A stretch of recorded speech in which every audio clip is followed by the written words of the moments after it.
Hello and thank you for joining for tonight's stories. I hope you enjoy. The Sealed One, a Skinwalker horror story. Chapter 1, Witchtooth Rain. The mountains had teeth. That's what the locals said, and standing at the edge of the Witchtooth Range on a gray October morning, I believed them. The peaks rose like broken molars against a sky the color of old bruises, jagged and uneven, promising pain to anyone foolish enough to climb them. My name is Rick Ston Cook, and I've been a park ranger for 15 years. I've worked in the Smokies, the Rockies, the Cascades. I've dealt with bears, mountain lions, hypothermia, forest fires, and tourists who thought nature was a theme park. I thought I'd seen everything the wilderness could throw at a man. I was wrong. The assignment came through standard channels. A remote outpost in the Witchtooth Range, 3-month rotation, replacement for a ranger who'd retired unexpectedly. The pay was good, the location was isolated, and I was tired of bureaucracy, tired of paperwork, tired of the slow suffocation of a career that had become more about politics than preservation. I said yes before I knew what I was agreeing to. The drive took 6 hours from the nearest city, the last 2 on roads that barely qualified as trails. My truck, a battered F-150 held together by rust and optimism, handled the terrain with the grace of a wounded buffalo, but it got me there. Got me to the place where the trees grew too close together, where the birds didn't sing, where the wind seemed to whisper warnings in a language just beyond understanding. The outpost was a cabin, nothing more.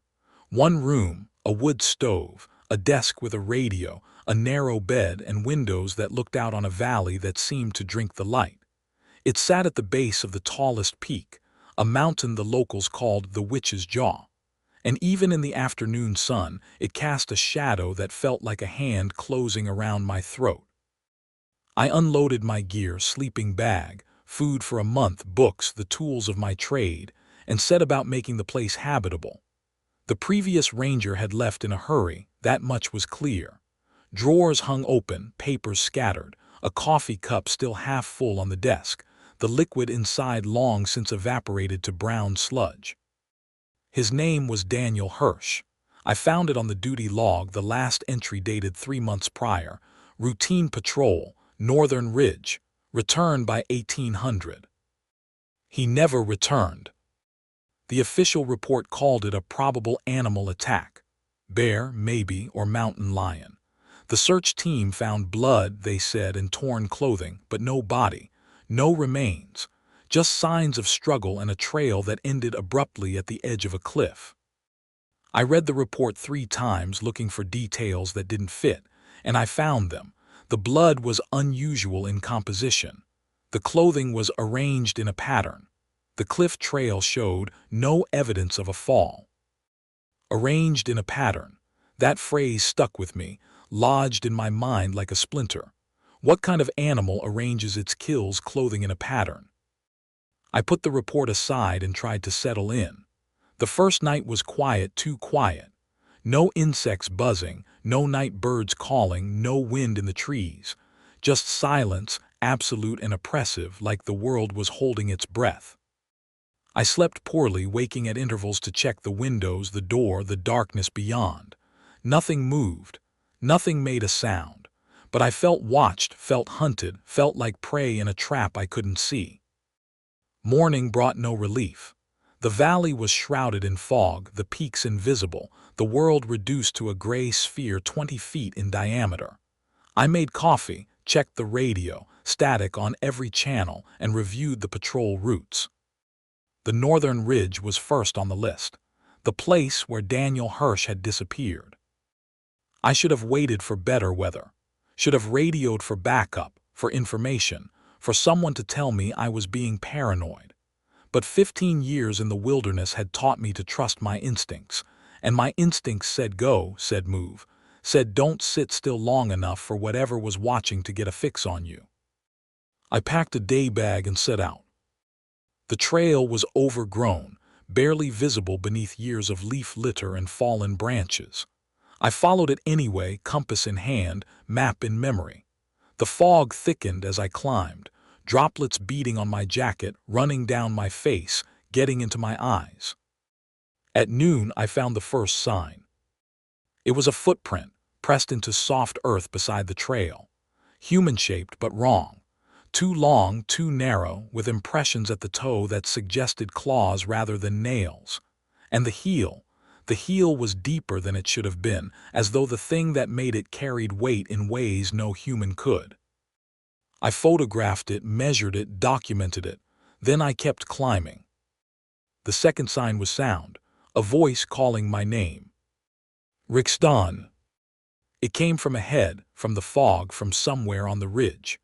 A woman's voice, familiar but not quite placeable, like someone I might have known years ago. Rixdon, up here I found something. I stopped, every instinct screaming danger. Who's there? Silence, then closer. It's me, Sarah, from the Denver office, remember?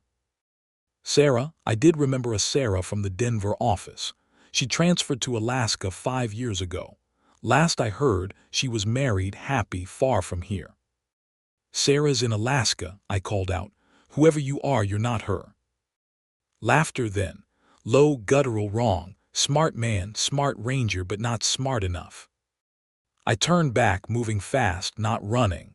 Never run, running triggers pursuit instincts, but walking with purpose, with speed, with the certainty that something was behind me. Something was following, something was hunting. I didn't look back. I knew that rule, knew it in my bones.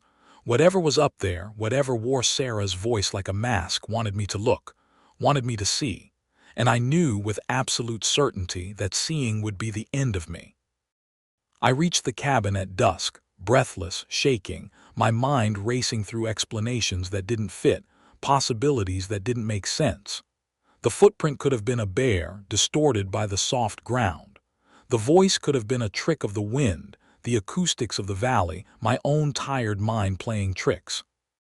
But I didn't believe those explanations. Not really. That night I found the logbook. Chapter 2, the logbook. It was hidden, deliberately hidden, tucked beneath a loose floorboard under the desk. I found it by accident, my foot catching on a board that didn't sit quite right, and when I pried it up, there it was. A leather-bound journal, water-stained and warped, filled with handwriting that grew progressively less stable as the pages progressed. The first entries were standard ranger log fare. Weather reports, wildlife sightings, maintenance notes. Daniel Hirsch had been thorough, meticulous, a professional doing his job. Week 2, the tone shifted. Strange sounds last night, he wrote.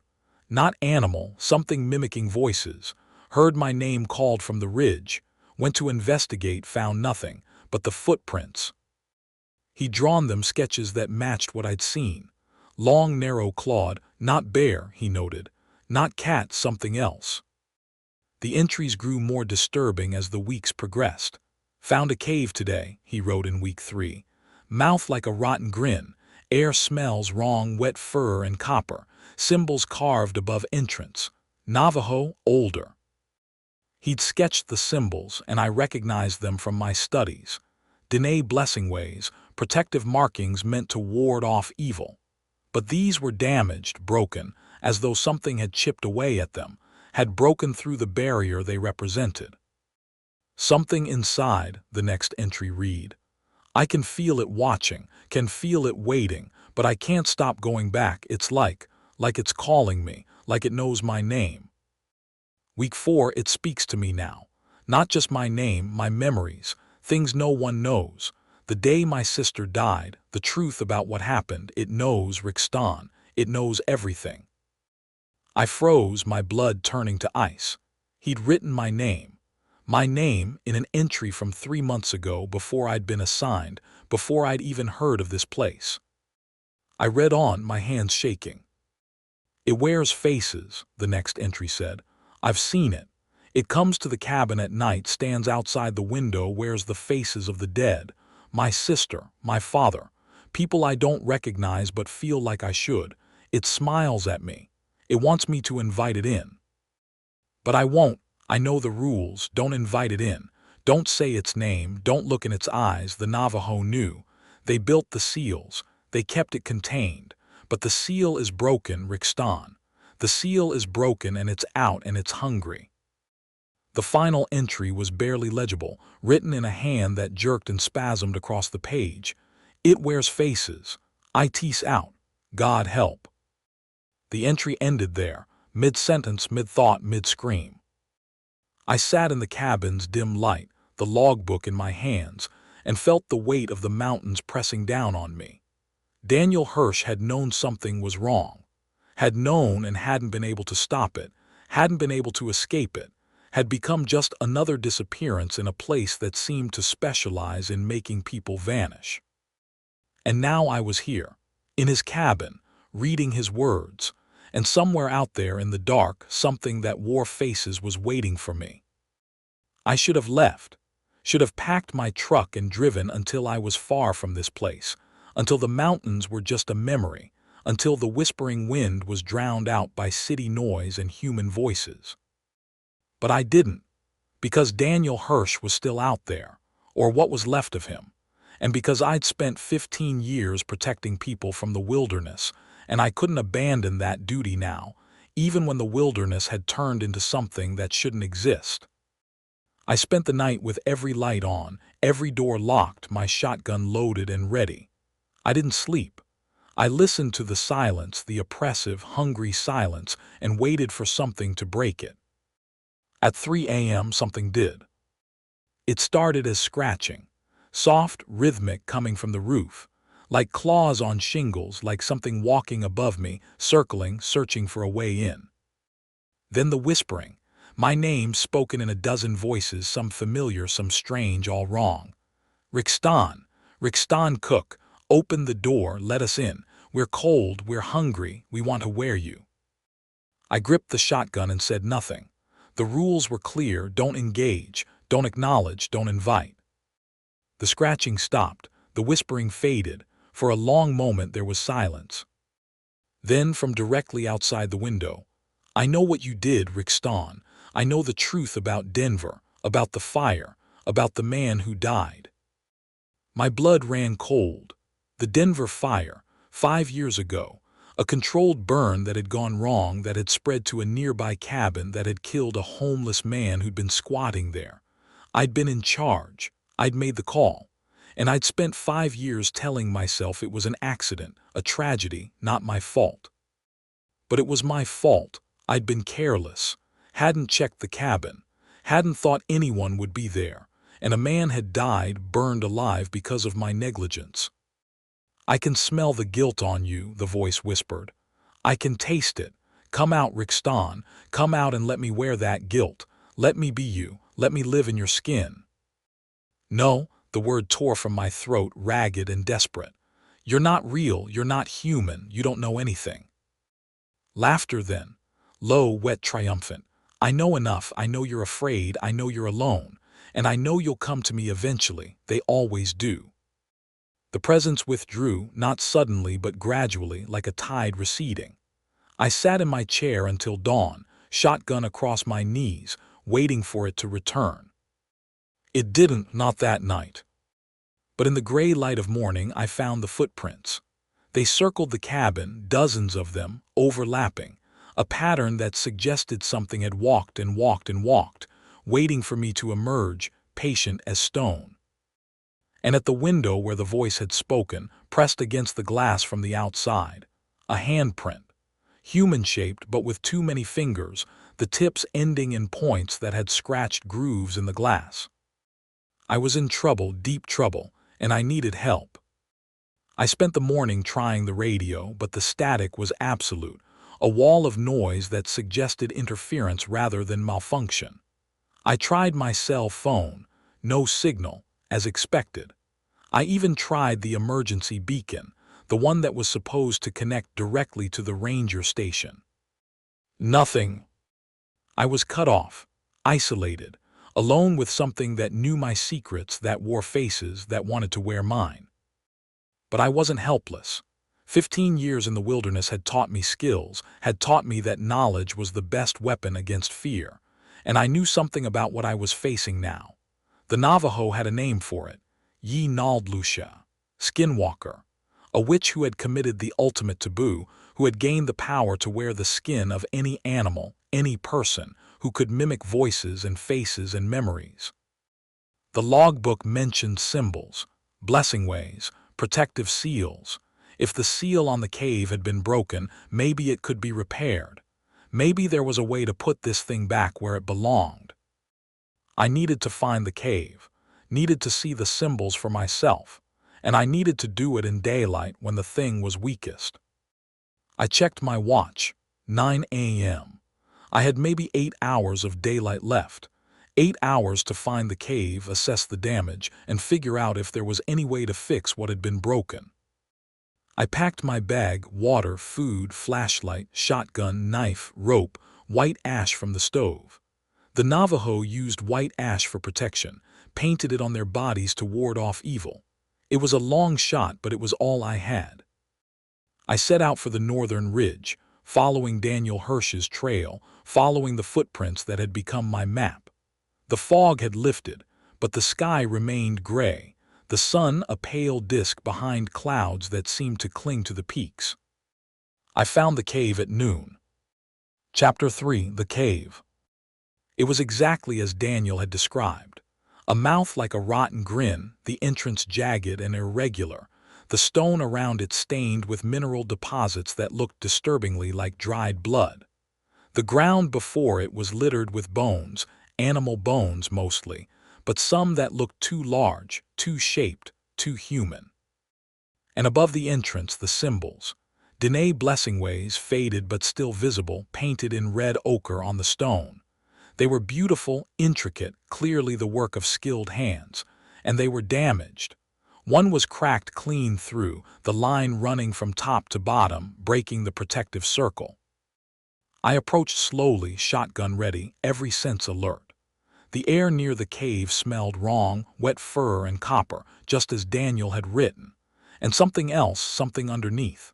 The smell of decay, of old death, of things that had been buried and refused to stay buried.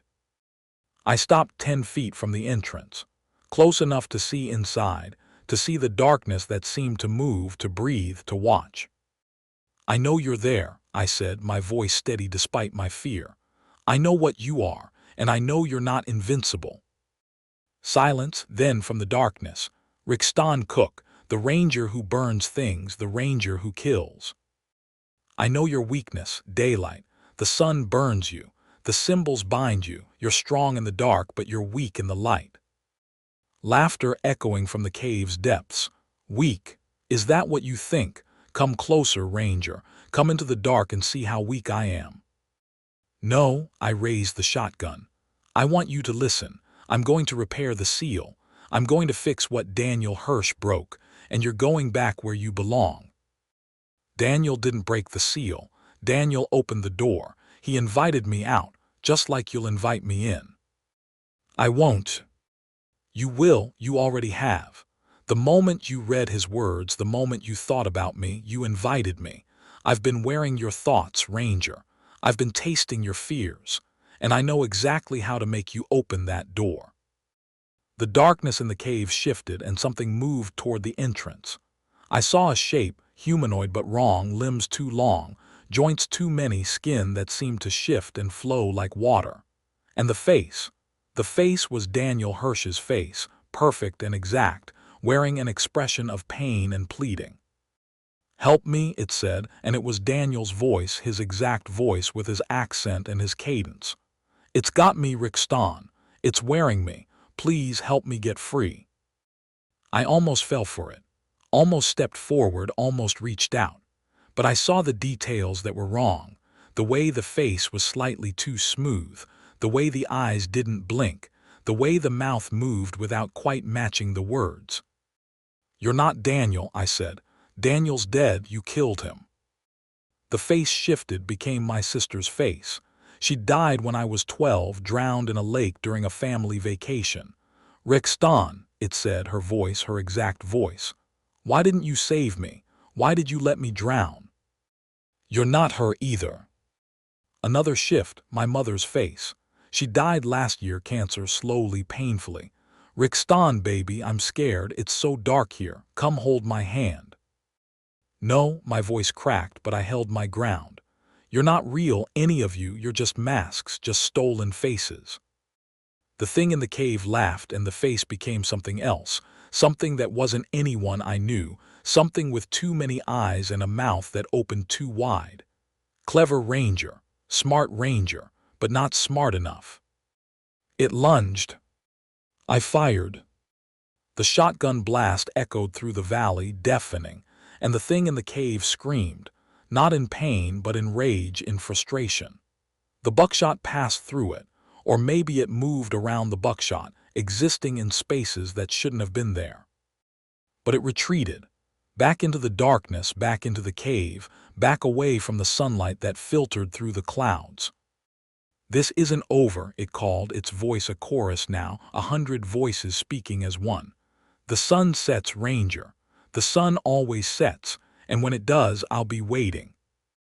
I backed away, keeping the shotgun trained on the entrance, until I was far enough to turn and run. I ran down the trail, ran until my lungs burned and my legs ached, ran until I was back at the cabin, slamming the door, engaging every lock. I had maybe 6 hours of daylight left. 6 hours to prepare for something that would come at night, that would wear the faces of the dead, that would try to make me invited in. I needed help, real help, not just knowledge from books, but someone who understood these things, who knew the old ways, who could tell me how to fight something that shouldn't exist. I remembered the Dene blessing ways on the cave. Someone had put them there long ago. Someone who knew how to contain this thing, and maybe, just maybe, that knowledge had been passed down. There was a Dene reservation 50 miles south. It was a long shot, but it was my only shot.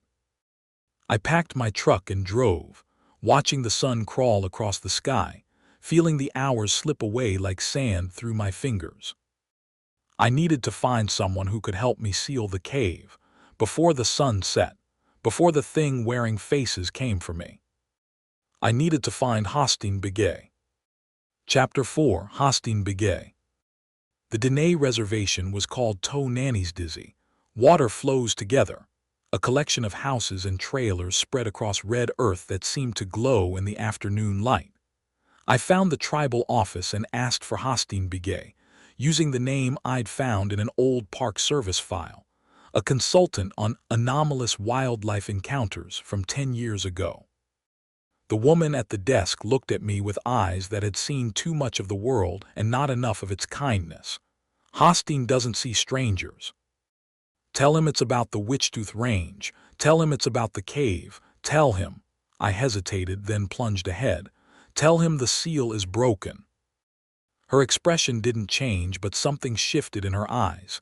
She picked up a phone and spoke in Navajo, too fast for me to follow. Then she hung up and nodded toward a door. "He's in the back.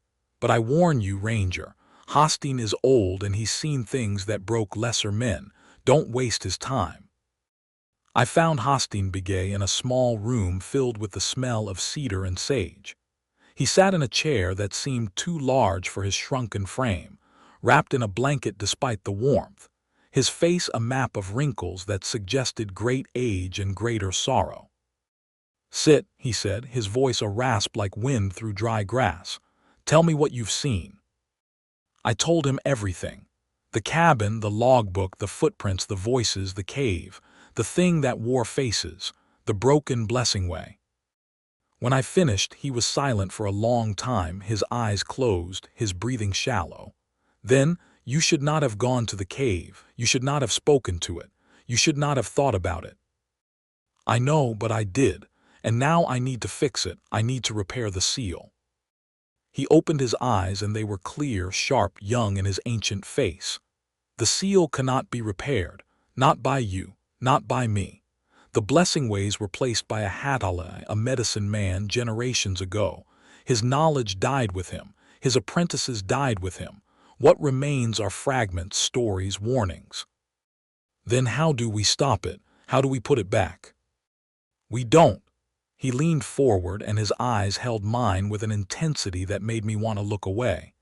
The Yi Naldlusha is not a beast to be captured. It is not a spirit to be banished. It is a person, was a person, who committed the ultimate taboo, who killed family, who ate flesh, who gained power through the destruction of everything that makes us human. But the cave, the symbols. The cave was a prison, not a tomb. The blessing ways didn't kill it. They contained it, bound it, kept it from the world. He paused and his voice dropped to a whisper. But containment requires maintenance, requires renewal. The old families who knew the rituals, who kept the seals strong, they moved away, forgot, died, and the seal weakened. Until Daniel Hirsch found it. Until Daniel Hirsch broke it. Hastings' expression was grim. The Yi Naldlusha didn't escape, it was released, invited out, and once invited it cannot be uninvited. There has to be a way. There is one way. He reached beneath his blanket and withdrew a leather pouch, worn smooth by years of handling. The Yi Naldlusha is strongest at night, weakest at noon. If you can confront it when the sun is highest, when its power is diminished, you might be able to force it back, might be able to create a new seal. Might. Nothing is certain. The creature is old, ancient perhaps. It has worn many faces, walked in many skins. It knows tricks that have been forgotten by living memory. He opened the pouch and spilled its contents onto a small table. White ash, obsidian shards, red ochre, feathers, corn pollen. These are tools, protection, weapons if you know how to use them. Will they work? Against a young skinwalker, perhaps. Against one this old, this strong. He shook his head. They will slow it, they will hurt it, but to truly seal it you need something more. You need a sacrifice. What kind of sacrifice? The kind the Yi Naldlusha understands. Blood, life, a willing offering to replace the one it lost. He met my eyes. The skinwalker wants to wear you, Ranger. Wants to walk in your skin, live your life, feel what you feel. If you offer yourself, not your life, but your identity, your memories, your essence, you might be able to trick it, might be able to bind it to the cave, to the stone, to the earth itself. You want me to let it wear me? I want you to offer, to pretend, to make it believe you will open yourself to it, then trap it in the moment of transition. He held up an obsidian shard, black and sharp as a razor. This is volcanic glass, sacred to the Dene. It can cut spirit as well as flesh. If you can wound the Yi Naldlusha at the moment it tries to take you, you might be able to bind it. Might. Yes, might. He gathered the materials and placed them in a cloth bundle. I will teach you what I know, the symbols to paint, the words to speak, the ritual to perform, but I cannot promise success. I can only promise that without this you will die, and worse than die. Worse. The Yi Naldlusha doesn't just kill, it wears, it becomes. It takes your face, your voice, your memories and walks among your loved ones, your friends, your family. They won't know you're gone, they'll think you're still you, until it's too late. I thought of my ex-wife in Denver, my brother in Portland, the few friends I still kept in touch with. The thing in the cave knew about them, had spoken of them, if it wore my face. Teach me, I said. I'll do whatever it takes. Hastings nodded, and for the first time something like approval crossed his weathered features. Then we begin. But know this, Ranger, the sun sets in 4 hours. Whatever you learn you must use tomorrow. The Yi Naldlusha will come for you tonight. It will test you, try to break your will. You must resist. You must survive until dawn. And if I can't, then everything I teach you will be wasted, and the skinwalker will have a new face to wear. Chapter 5, The Lesson. Hastings taught me until the light began to fade, his voice a constant murmur of instruction, warning, history. I learned the symbols, not just the blessing ways, but older marks, protective circles, binding runes. I learned the words, phrases in Navajo that held power, that spoke to the earth and the sky and the spaces between. I learned the ritual, a complex series of actions that had to be performed exactly, at exactly the right time, with exactly the right intent. The Yi Naldlusha exists between worlds, Hastings explained. Between human and animal, between living and dead, between flesh and spirit. The ritual creates a barrier, a wall in that between space. It forces the creature to choose, fully human, fully animal, or fully spirit. Whichever it chooses, it loses power, becomes vulnerable. And then you strike, with the obsidian, with the ash, with everything you have. He held my gaze, but you must be quick. The vulnerability lasts only moments, and the creature will be angry, desperate. It will try to make you hesitate, to doubt, to fear. You cannot listen. What if it wears someone I love? What if it uses their voice, their face? Especially then, his voice was hard.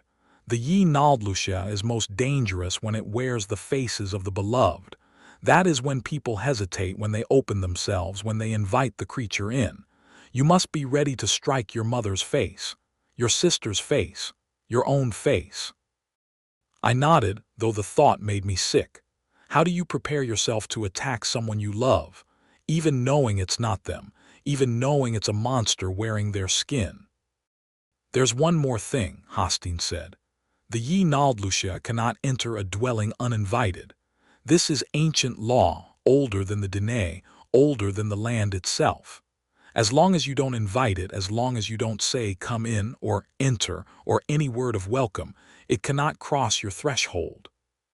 What about windows, doors I leave open? Thresholds are boundaries. The creature respects boundaries even as it tries to break them. But if you break the boundary first, if you open the door, the window, if you create a passage, you have invited it, not with words but with action. I thought of the cabin, of its windows and doors, of the ways I might have already compromised my safety without knowing it. The previous ranger, Daniel, he wrote that it came to the window, spoke to him. How is that possible if it can't enter uninvited? It can approach, it can speak, it can tempt, but it cannot cross, not without invitation. Hostin's eyes were distant. Daniel invited it. Somehow, someway, he said the words, made the gesture, opened the door. And once invited, the Yi Naldlusha could enter any time, could wear him, could become him. And then walk out. And then walk out, wearing his face, his memories, his life. Hostin stood, his joints creaking.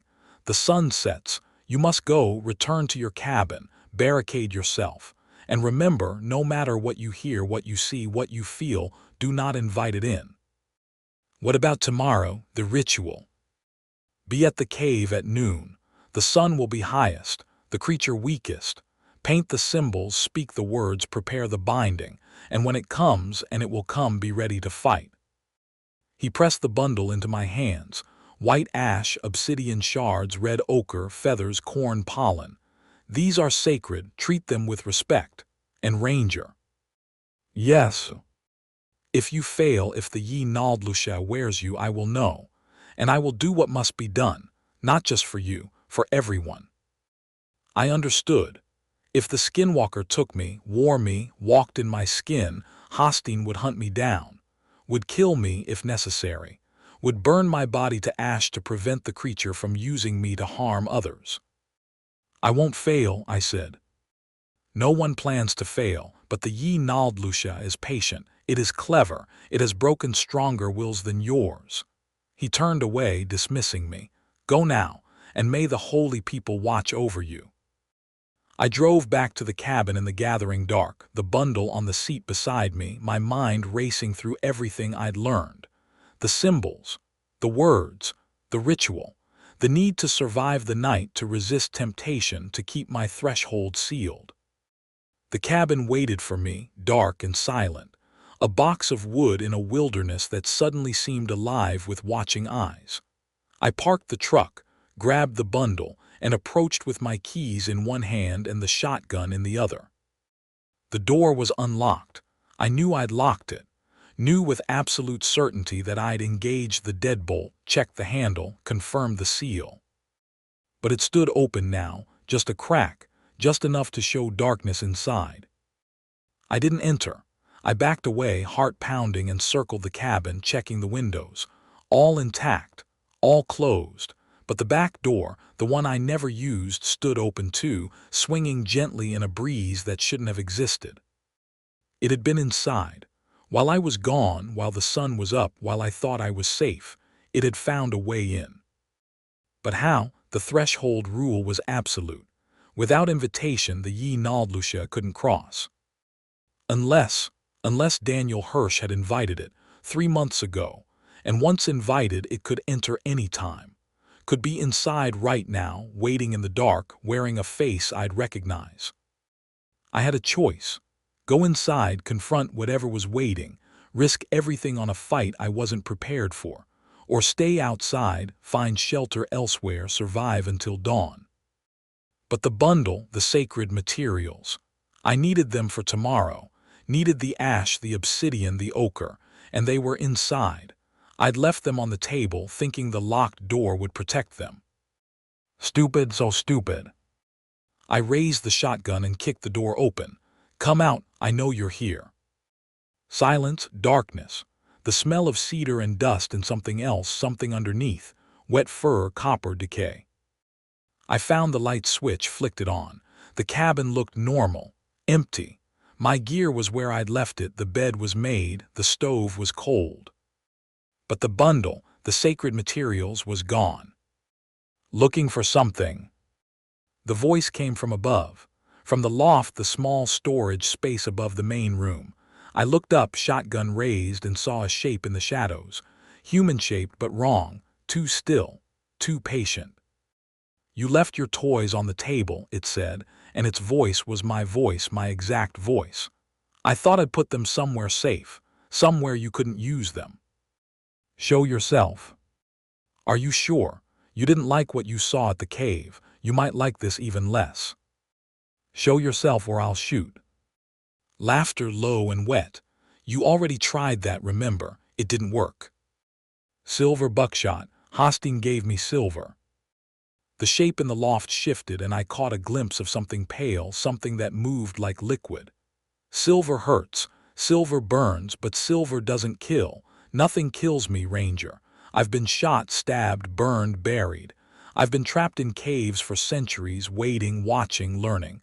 I am patient, I am eternal, and I am hungry. Then come down and take me. I don't need to take you. You'll give yourself to me just like Daniel did, just like they all do eventually. The shape moved to the edge of the loft and I saw a face in the dim light, my face, perfect, exact, smiling with my mouth. You're tired, Rick Stahn, tired of running, tired of fighting, tired of the guilt. Let me wear it, let me carry it. You can rest. You can finally rest. No. Your mother is waiting, your sister, Daniel. They're all waiting for you on the other side. I can take you to them. I can be them. We can be together forever. I fired. The shotgun blast tore through the loft, through the shadows, through the thing that wore my face.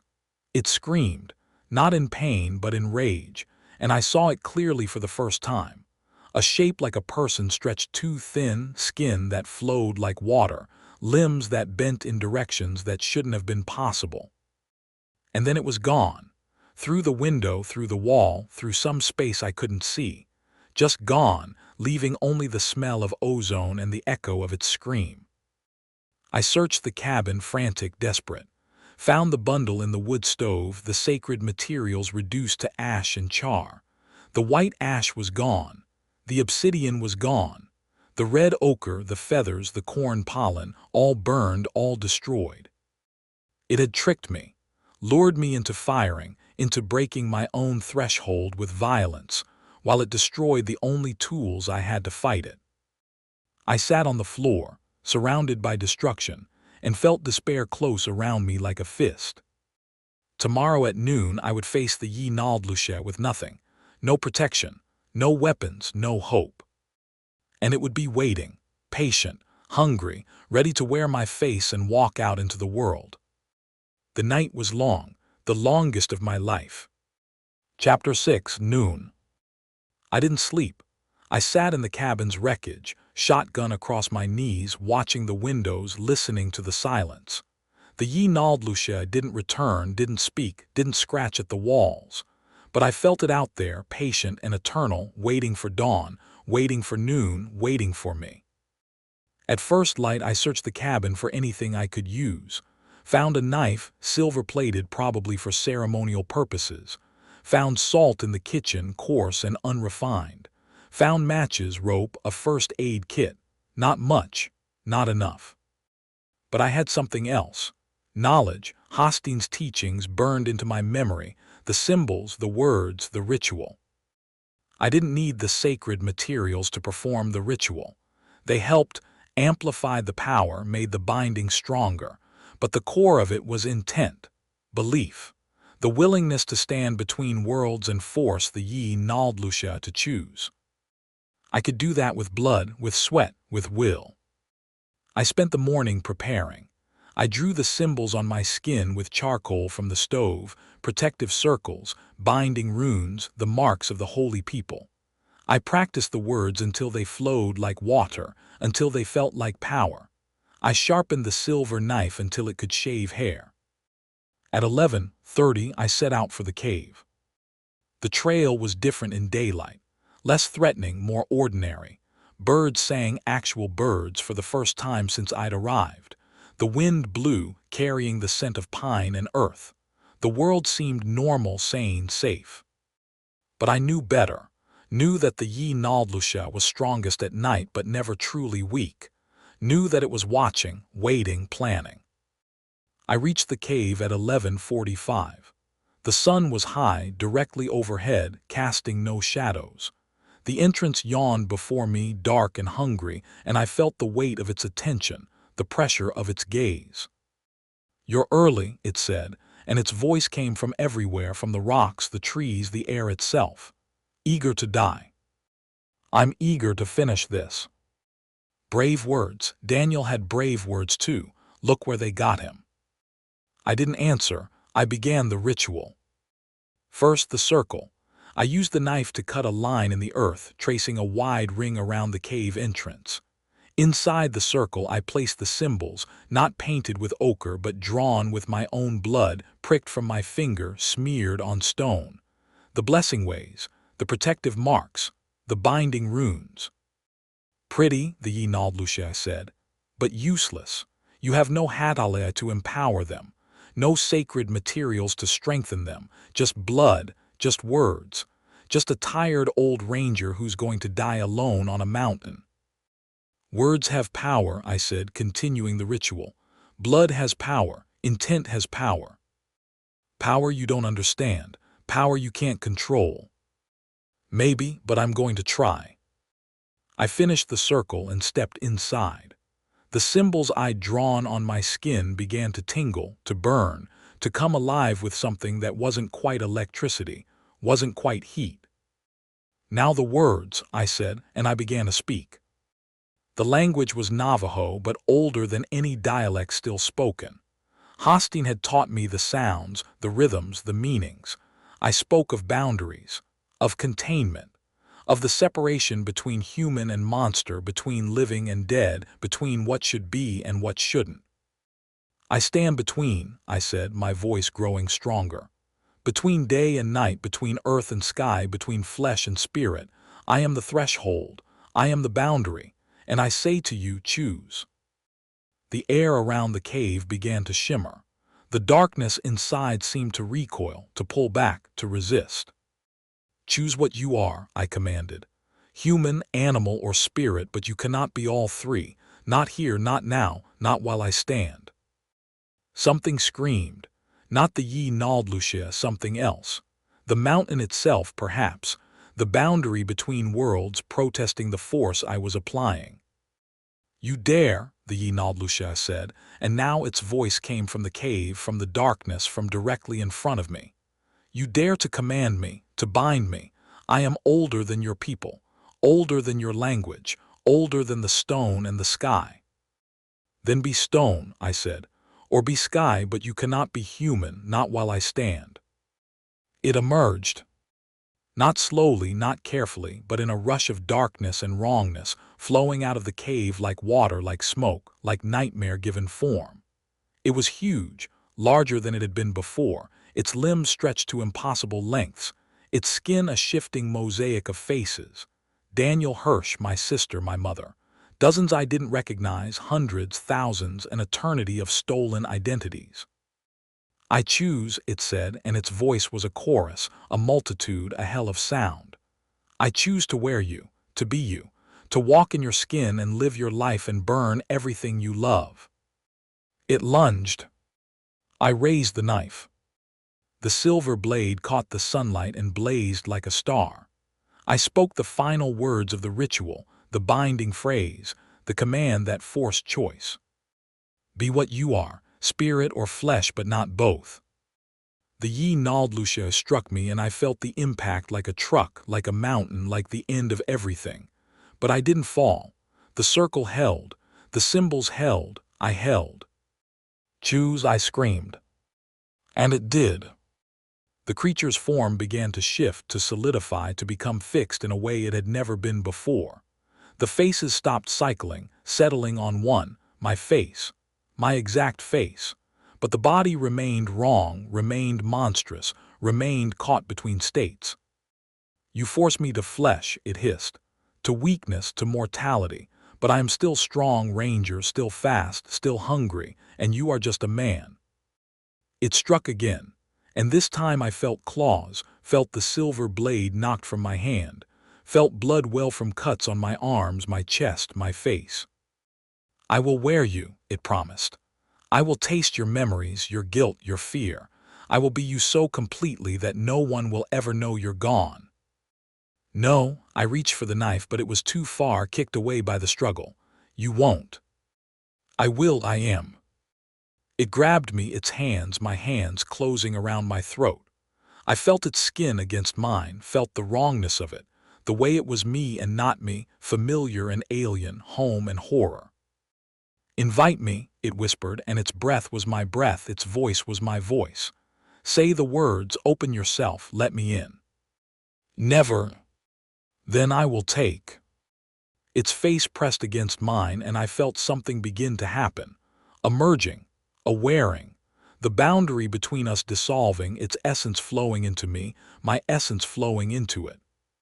I remembered Hostein's words, wound it at the moment of transition, bind it in the moment of vulnerability.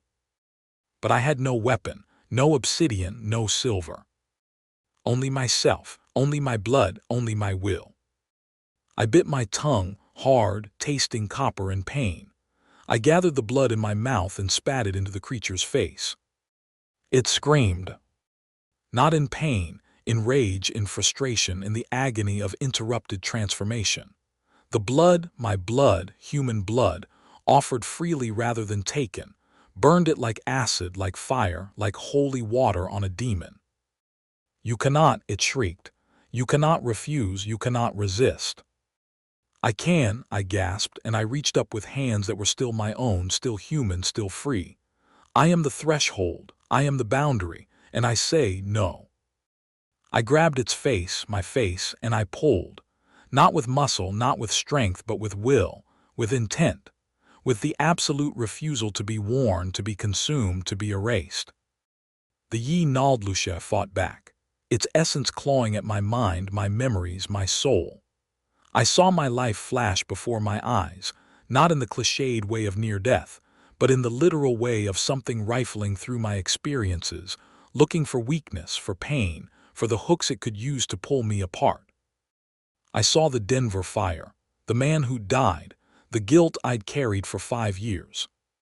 I saw my sister's drowning, the moment I'd let go of her hand, the moment I'd failed to save her. I saw my mother's death, the cancer, the suffering, the way I'd stayed away because I couldn't bear to watch. The Yi Naldlusha used these memories against me, amplifying them, twisting them, making me feel the guilt and shame and grief all over again, stronger than ever, overwhelming, drowning. Give in, it whispered. Let me carry this, let me wear this, you don't have to feel it anymore. And I almost did, almost opened myself, almost invited it in, almost surrendered to the promise of relief, of rest, of escape from the weight of my own history. But then I remembered something else, something the Yi Naldlusha hadn't found, hadn't expected, hadn't understood. I remembered why I'd become a ranger. Not for the money, not for the solitude, but because I'd failed to save my sister and I couldn't bear the thought of failing anyone else. Because I'd killed a man in Denver and I'd dedicated my life to protecting others to balance that scale. Because my mother had been proud of me, had told me so before she died, had said I was a good man doing good work. I was not my failures. I was not my guilt. I was the sum of my choices, my actions, my attempts to be better. No, I said again, and this time I meant it with every fiber of my being. You don't get to wear me. You don't get to have my face. I am Rixton Cook, and I am not for sale, not for trade, not for taking. I pushed. Not with muscle, but with identity, with the absolute assertion of self. I am me. I am human. I am alive, and you are not welcome here. The Ye Naldlucia screamed, a sound like tearing metal, like breaking stone, like the death of something that shouldn't die. It recoiled, pulling back, trying to escape the circle, the boundary, the trap I'd forced it into. But the ritual held, the circle held, I held. Be bound, I commanded, and my voice was power now, was authority, was the voice of someone who had faced the darkness and refused to blink. Be sealed, be trapped, be nothing. I grabbed the silver knife from the ground where it had fallen. The blade was still sharp, still bright, still deadly. This is for Daniel, I said, and I plunged the knife into the creature's chest. Not into flesh, into the space where flesh should be, into the between space, into the heart of what made it a skinwalker. The silver blazed, burned, blazed again, and the Ye Naldlucia convulsed, its form flickering, its stolen faces screaming in unison. You cannot kill me, it gasped. I am eternal, I am. You're trapped, I said, and you're going back where you belong. I pushed it toward the cave, toward the darkness, toward the prison it had escaped. It fought, clawing at me, at the earth, at the air itself. But I was stronger now, stronger than I'd ever been, stronger than it expected. The seal is broken, it hissed. You cannot repair it, you cannot. I can make a new one. I dragged it to the cave entrance, to the symbols I'd painted in blood, to the threshold between light and dark. I spoke the final words of the ritual, the sealing words, the words that would bind this thing to the stone and the earth and the dark. By blood and will and boundary I seal you. By day and light and human strength I bind you. Be trapped, be silent, be gone. I shoved it into the cave. It fought, screaming, cursing, promising revenge and torment and eternal hunger. But I didn't listen. I grabbed stones from the ground, rocks and boulders, and I piled them at the entrance. I worked without stopping, without resting, until the cave was sealed, until the darkness was contained, until the Ye Naldlucia was buried once more. And then I painted the symbols, not with ochre, not with sacred materials, but with my own blood, my own sweat, my own will. I painted them on the stones, on the earth, on the very air itself. I painted the blessing ways, the protective circles, the binding runes. When I finished, I was empty, drained, used up. But the seal held. I could feel it like a pressure in the air, like a weight lifted from my chest.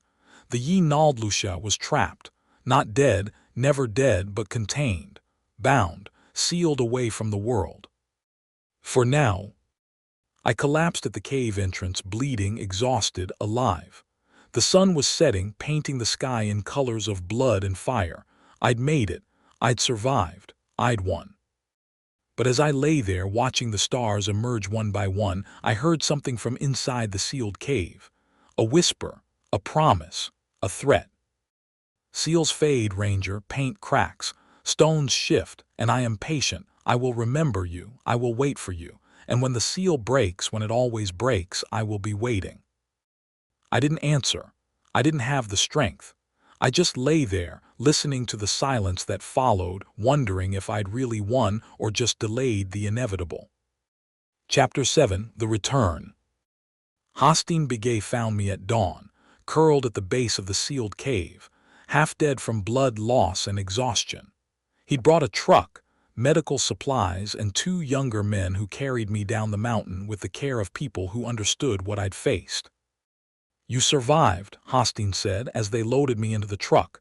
Few do. The seal, I managed, my voice a rasp. Will hold for a time. He looked at the cave, at the symbols I'd painted, at the stones I'd piled. You did well, better than I expected.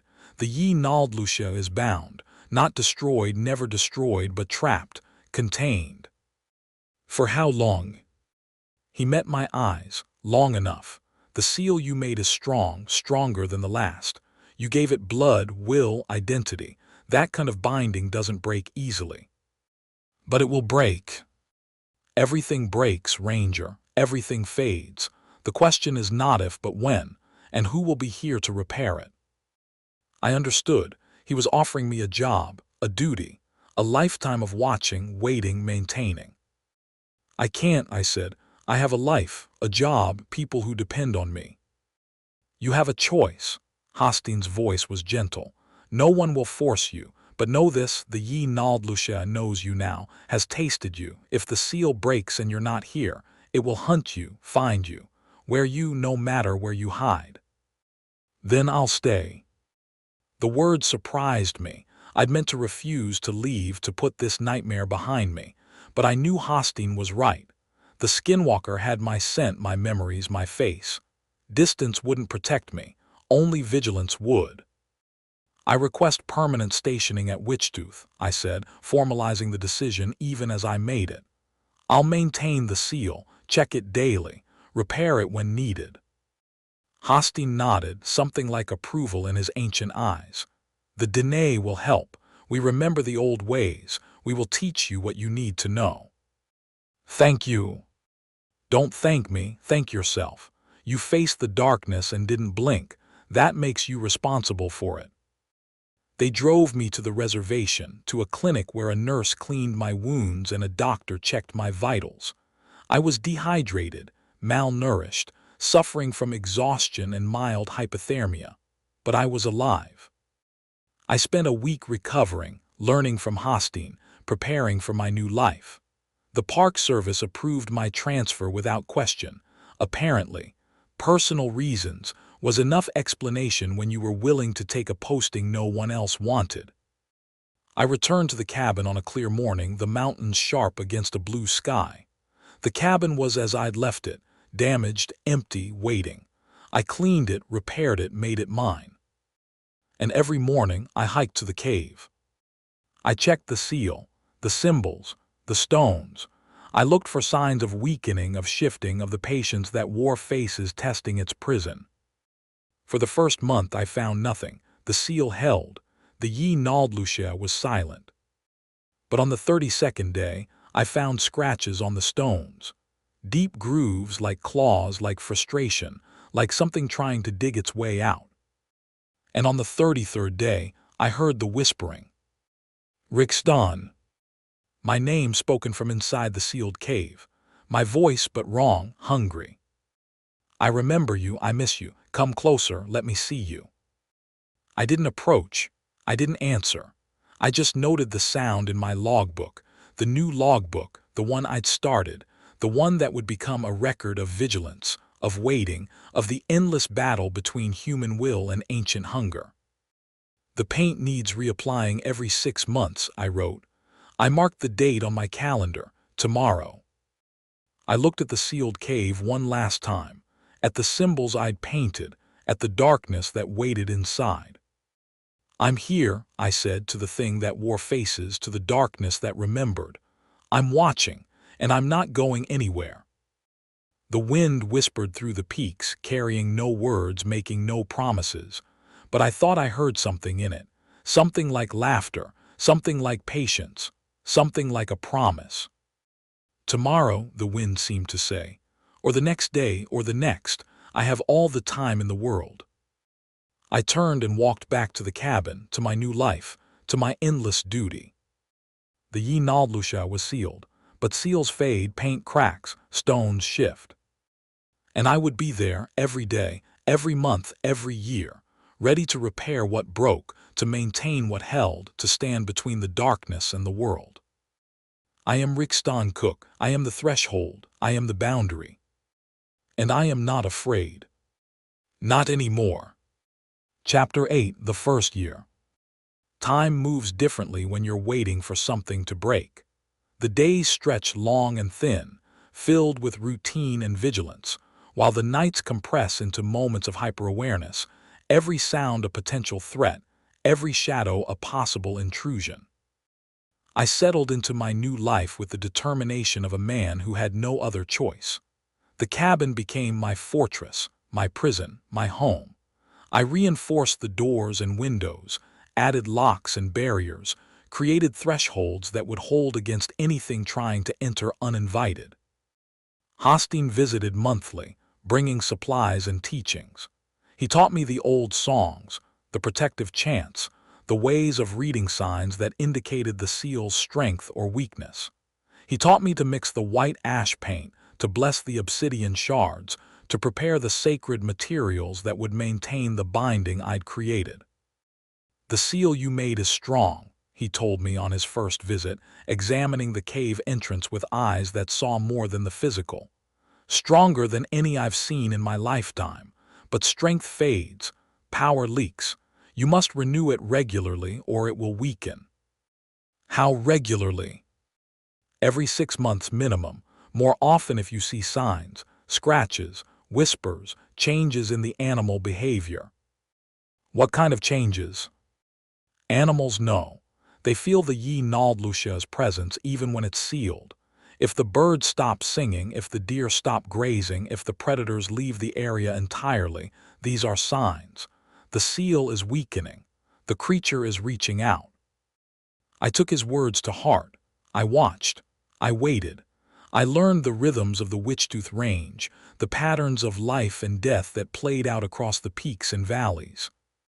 The first 6 months were quiet, too quiet perhaps. I checked the seal weekly, then daily, then multiple times a day. I found nothing. No scratches, no whispers, no signs. The Yi Naldlusha seemed truly contained, truly bound, truly silent. But I didn't relax, I couldn't. I remembered the patience in its voice, the eternity in its promises. It was waiting, testing, looking for weakness. At the 6-month mark, I performed the first renewal. I mixed the white ash paint according to Hosteen's instructions, added my own blood as a binding agent, and repainted the symbols on the cave entrance. The old paint flaked away, revealing the stone beneath, and I covered it with fresh protection, fresh binding, fresh will. As I worked, I felt something, a pressure, a presence, a watching from the darkness inside the cave.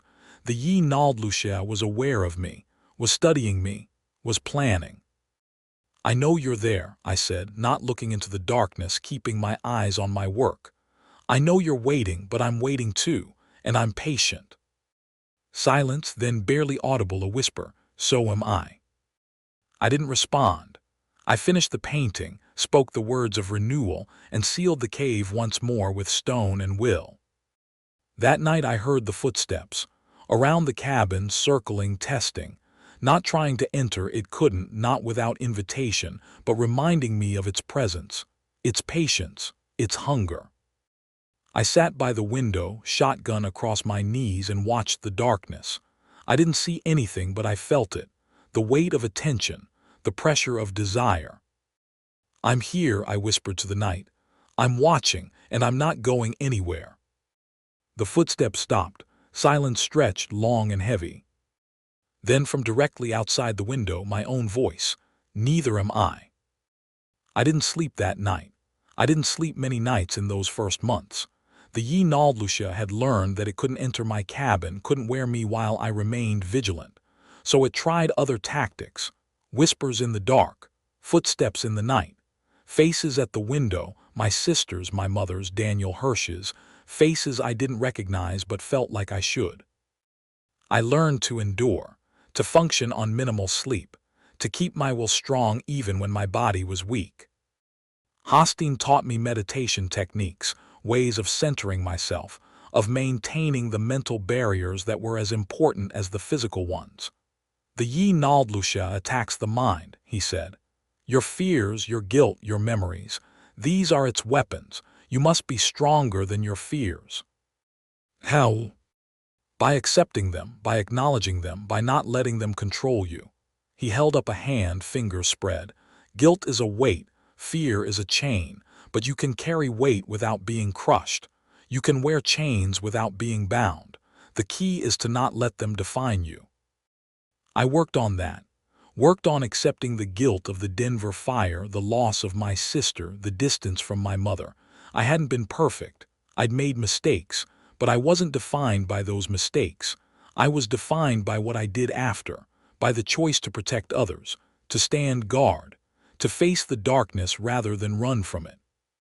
The Ye Naldlusha tried to use my guilt against me, whispering in the night about the man who'd burned, the sister who'd drowned, the mother who died alone. But I learned to answer those whispers with truth. Yes, I would say, I failed, I made mistakes, I carry that weight, but I also carry purpose, I carry duty, I carry the will to stand between you and the world, and that weight is heavier than guilt. That chain is stronger than fear. Sometimes the whispers would stop, sometimes they would laugh, always they would wait. The first year ended with the second renewal. I painted the symbols again, spoke the words again, felt the presence inside the cave watching, waiting, planning. Another year, I said to the darkness. Another year of waiting. How many more can you endure? More than you, the whisper came back. I am eternal, you are temporary, I can wait. So can I. But even as I said it, I knew the truth. I was human, mortal, limited. The Ye Naldlusha was right. It could wait longer than me. It could wait until I grew old, until I grew weak, until I made a mistake. Unless I found another way, a permanent way, a true ending. Chapter 9, The Research. I began to study in earnest. Not just Hostein's teachings, but everything I could find about skinwalkers, about Navajo witchcraft, about the boundaries between worlds. I requested books through interlibrary loan, read academic papers on cryptozoology and anthropology, contacted researchers who specialized in anomalous phenomena.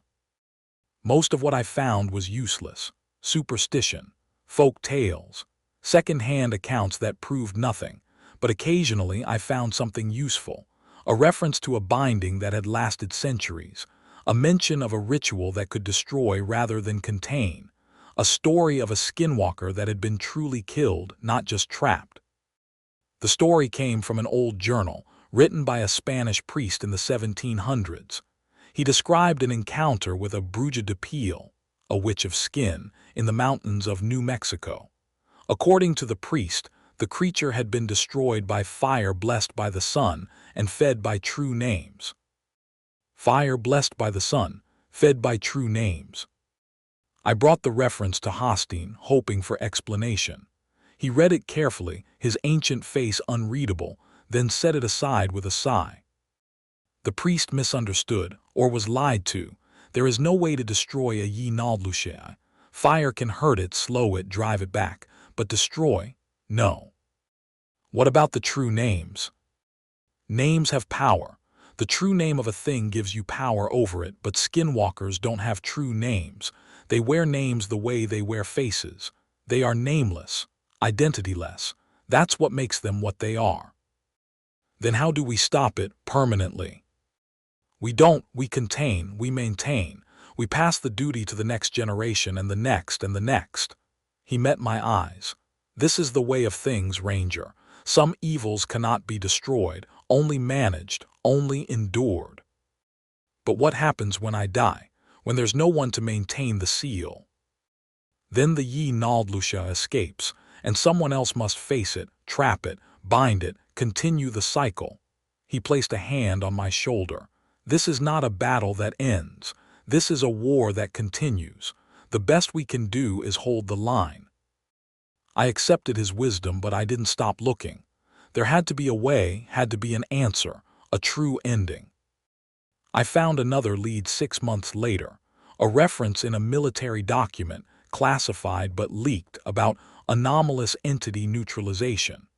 It described a facility in Nevada, a place where the government studied things that shouldn't exist. Things like Subject 17, like the Ye Naldlusha. According to the document, they had developed permanent containment solutions for Class A entities. Solutions that didn't require constant maintenance.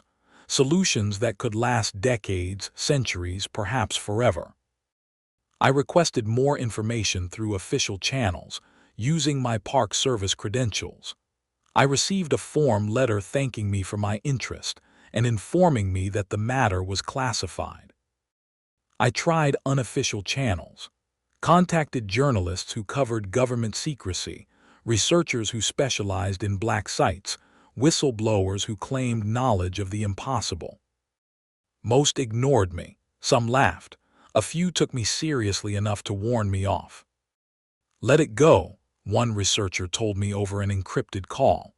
"Whatever you think you know, whatever you think you found, it's not worth it. The people who run these programs, they don't like questions, they don't like attention, and they have ways of making problems disappear. I need to know if there's a way to stop it, permanently." There isn't, trust me, I've spent 20 years looking. The best you can do is what you're already doing. Contain, maintain, endure. I hung up frustrated but not defeated. If the government had developed permanent containment, there had to be records, had to be someone who knew, had to be a way to learn. I kept searching, kept asking, kept watching the seal and waiting for inspiration. It came unexpectedly from Daniel Hirsch's logbook. I'd kept it stored in a locked box under my bed. I reread it periodically, looking for clues I'd missed, details I'd overlooked. And in my 3rd year at Witchtooth, I found something.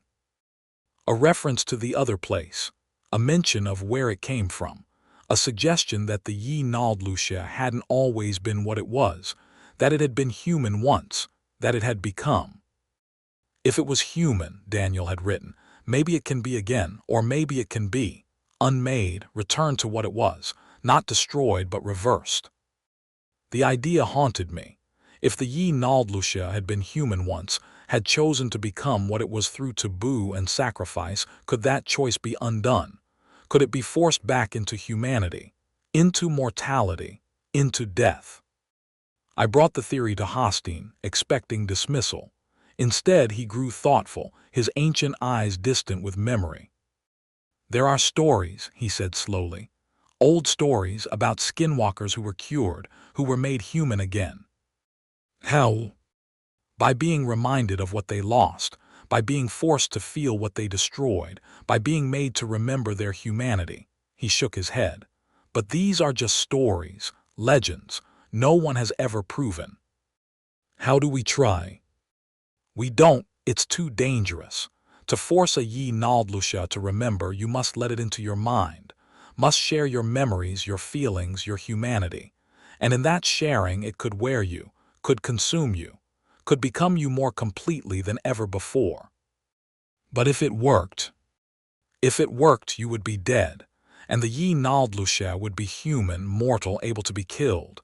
But you would not be the one to kill it. You would be gone." I considered that, considered the possibility of a true sacrifice, not just my life but my identity, my essence, everything that made me me. Could I give that up? Could I let the Ye Nald Lucia consume me if it meant destroying the creature forever? "I need to think about it," I said. "Don't think too long," Hosteen warned. "The Ye Nald Lucia is patient, but it is also clever. It will sense your uncertainty, your hope, and it will use them against you." He was right. In the weeks that followed, the whispers changed, became softer, more seductive, promised not just relief from guilt but fulfillment of hope. "I can be human again," it whispered one night, using my sister's voice. "You can save me, Rixton, just like you couldn't save her. Open yourself. Let me in.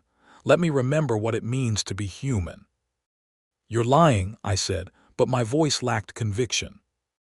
"Am I? The old stories are true. I can be cured, but only through connection, only through sharing, only through you." I didn't answer. I sat in the dark, shotgun across my knees, and wrestled with temptation. The chance to end it, to truly end it, wasn't that worth any price? But Hosteen's warning echoed in my mind. The Ye Nald Lucia was clever. It sensed my hope, and it was using it against me. "No," I said finally. "You're not my sister, you're not human. You're a monster wearing her face, and I won't let you wear mine." The whispers stopped, silence stretched long and heavy. Then from the darkness, "Smart, but not smart enough. I don't need your permission, I just need your doubt, and you have plenty of that." I realized then that I'd made a mistake. By hoping, by wondering, by considering the possibility of a cure, I'd opened a door in my mind. Not enough for the Yi Naldlucia to enter, but enough for it to see inside, to learn my desires, my fears, my weaknesses. It would use that knowledge, would craft temptations specifically designed to break me, and I would have to be stronger than ever to resist. I renewed my vigilance, doubled my patrols, tripled my meditation, my centering, my mental barriers. I would not be broken, would not be worn, would not be consumed. But I also didn't stop hoping, didn't stop looking for a true solution, a permanent end. The war continued, the waiting continued, and I continued to stand guard, the threshold between the world and the darkness, the boundary that held. For now, Chapter 10, The Legacy. 5 years. That's how long I've been at Witchtooth now. 5 years of watching, waiting, maintaining. 5 years of whispers in the dark, footsteps in the night, faces at the window. 5 years of standing guard against something that wants nothing more than to wear my skin and walk out into the world. I've changed in those 5 years. The man who first drove up that mountain, eager for solitude and escape, is gone. In his place is someone harder, sharper, more focused. Someone who knows the weight of duty and the price of vigilance. My hair has gone gray at the temples. My face has weathered, carved by wind and sun and sleepless nights. My hands are scarred, from the ritual, from maintenance, from the 1,000 small injuries of life in the wilderness. I look older than my years, feel older than my years. But I'm also stronger. The Yi Naldlucia has tested me in every way possible, and I've endured. I've learned to sleep in shifts, to rest while remaining alert, to let part of my mind stand guard while the other part dreams. I've learned to recognize the signs of weakening seals, of approaching danger, of the creature's attempts to manipulate and deceive. I've learned most of all that this is my life now, not a job, not a duty, not a temporary assignment. This is who I am, the guardian of the cave, the keeper of the seal, the threshold between the world and the darkness. Hosteen died last year, peacefully in his sleep at the age of 97. His last words to me, delivered through his grandson, "Tell the ranger he is doing well. Tell him the holy people are watching. Tell him to be patient." I mourned him, still mourn him. He was my teacher, my mentor, my friend. Without him, I would have died in that first year, would have been worn and walked and forgotten. But his death also reminded me of the truth he'd spoken so often. This is a war without end. Hosteen had guarded other seals, other boundaries, other thresholds, had passed that duty to others when he grew too old, and now those others would pass it to others still, generation after generation, endless and eternal. The Yi Naldlucia is patient. It can wait for generations, can outlast any single guardian, any single lifetime. The only thing that stops it is the chain of duty, unbroken, passed from hand to hand, from life to life. I've begun to think about succession, about who will take my place when I can no longer stand guard. The Park Service has sent 3 rangers to train under me in the past 2 years. All 3 left, unable to handle the isolation, the fear, the constant pressure of watching. But I'll keep trying, keep looking, keep training, because the seal must hold, the guardian must stand, the threshold must be maintained. Chapter 11, The Visitors. Not everyone who comes to Witchtooth is a potential successor. Some come seeking the legend, the story, the thrill of danger. Urban explorers, paranormal investigators, thrill seekers who have heard rumors of the cursed ranger and want to see for themselves. I turn them away, politely at first, then firmly, then with threats if necessary. The cave is not a tourist attraction. The Yi Naldlucia is not a sideshow, and I am not a curiosity. But some visitors can't be turned away. Some have legitimate business, researchers from the government asking questions about anomalous phenomena, representatives from indigenous groups seeking to reclaim sacred sites, family members of the missing hoping for closure, for answers, for bodies that will never be found.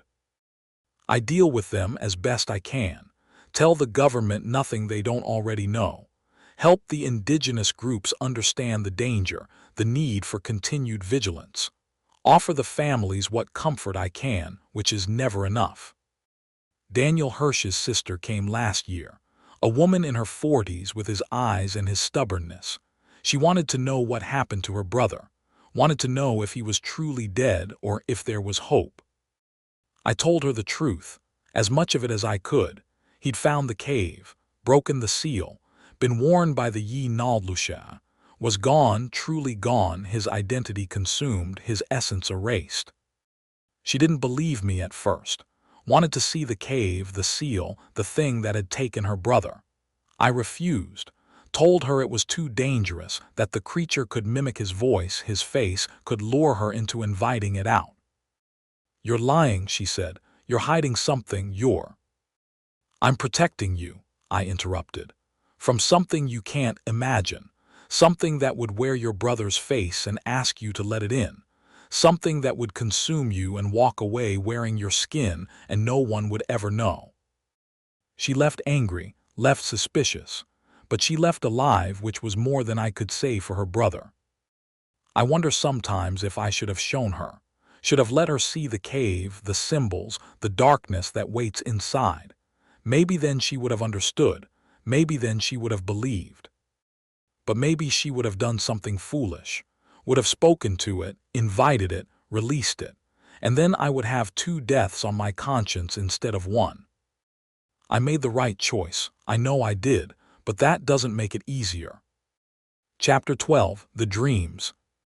The Yi Naldlucia doesn't just attack in waking hours.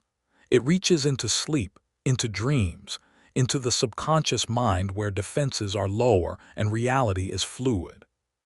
I've learned to recognize dream attacks, the too vivid details, the sense of wrongness, the way the dream, Yi Naldlucia, knows things it shouldn't, feels things it couldn't, promises things it won't deliver. In dreams, it doesn't wear monstrous forms. It wears comforting ones. My sister, alive and well, telling me the drowning was a mistake, that she's been waiting for me. My mother, healthy and strong, saying she's proud of me, that I've done well. Daniel Hirsch thanking me for avenging him, for setting him free. All lies, all traps, all attempts to make me let down my guard, to invite the dream presence in, to open myself to the thing wearing familiar faces. I've learned to fight in dreams, to recognize the signs, to assert control, to wake myself up before the trap closes. It's not easy. The Yi Naldlucia is skilled, experienced, patient. It crafts dreams specifically for me, tailored to my desires, my fears, my weaknesses. But I'm learning too. Learning its methods, its patterns, its tells. Learning to turn the dream encounters into training, into practice, into preparation for the real attacks that come in waking hours. Last month I had a different kind of dream, not an attack but a vision, a glimpse of something that might be truth. I saw the Yi Naldlucia as it had been, as a human, a young woman living in a time before history in a land that would become the Witchtooth Range. She had a name, I couldn't quite hear it, couldn't quite remember it, and a family and a life. She became a skinwalker not through choice but through desperation. Her family was starving, dying, desperate. She killed them not out of malice but mercy, a quick death instead of slow starvation. And then, driven mad by grief and guilt, she ate their flesh, not for hunger but for connection, to keep them with her, to become them, to never be alone. The transformation wasn't power, it was punishment. A curse that transformed mercy into monstrosity, grief into hunger, love into consumption. I woke from that dream with tears on my face and understanding in my heart. The Yi Naldlucia wasn't evil, not originally. It was tragedy, loss, desperation, the darkest possible outcome of human love and human pain. And that understanding changed something in me. Not my vigilance, I still guarded, still watched, still maintained the seal, but my hatred softened, my fear became pity. The thing in the cave wasn't a monster to be destroyed. It was a victim to be contained, a tragedy to be managed, a wound that could never heal. I haven't told Hostein's successors about the dream, haven't shared the vision with anyone. I'm not sure if it was truth or manipulation, reality or deception. The Yi Naldlucia is clever enough to craft such a vision, to play on my sympathies, to make me hesitate when I should strike. But I think it was true. I think somehow I saw the origin, the beginning, the moment when human became monster. And that knowledge makes my duty heavier. I'm not just guarding against a threat.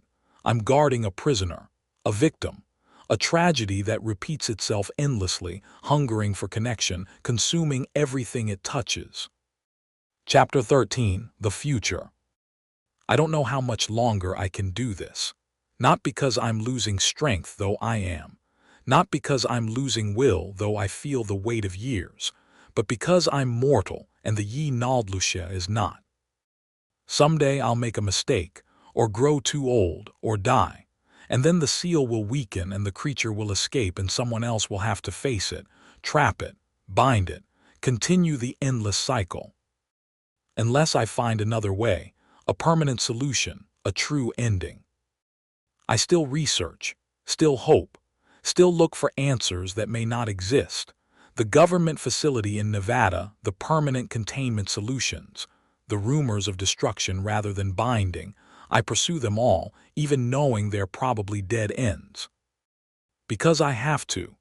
Because the alternative is accepting that this never ends, that the war continues forever, that generations of guardians will stand and fall and pass the duty on, endless and eternal, while the Yi Naldlucia waits and watches and hungers. I can't accept that, won't accept that. There has to be a way, has to be an answer, has to be a true victory. Maybe I'll find it. Maybe I won't. Maybe I'll die on this mountain, guarding this cave, maintaining this seal, and pass the duty to someone else who will pass it to someone else forever. But I'll keep looking, keep hoping, keep fighting. Because that's what guardians do. That's what thresholds are for. That's what it means to stand between the world and the darkness. I am Rick Ston Cook. I am the keeper of the seal. I am the watcher on the mountain. And I am not giving up. Epilogue: The Journal. I write this now in the gray hours before dawn, listening to the silence that isn't silence. The Yi Naldlucia is quiet tonight, resting, planning, waiting. But I know it's there, can feel its attention, its hunger, its patient eternal desire. Tomorrow I will hike to the cave. I will check the seal, repaint the symbols, speak the words of binding. I will do what I've done 1,000 times before, what I'll do 1,000 times again. And the Yi Naldlucia will watch and wait and plan. This is our dance, our war, our endless cycle. But cycles can be broken, wars can be won, dances can end. I believe that, have to believe that, because the alternative is despair, and despair is the crack in the door that the Yi Naldlucia is waiting for. So I maintain hope, maintain vigilance, maintain the seal. And I wait for the answer that will come. That must come. That will come if I just keep watching, keep guarding, keep believing. The sun will rise soon, the night will end, the day will begin. And I will be here, watching, waiting, ready. For whatever comes next. The Smile At The Treeline. A Wendigo horror.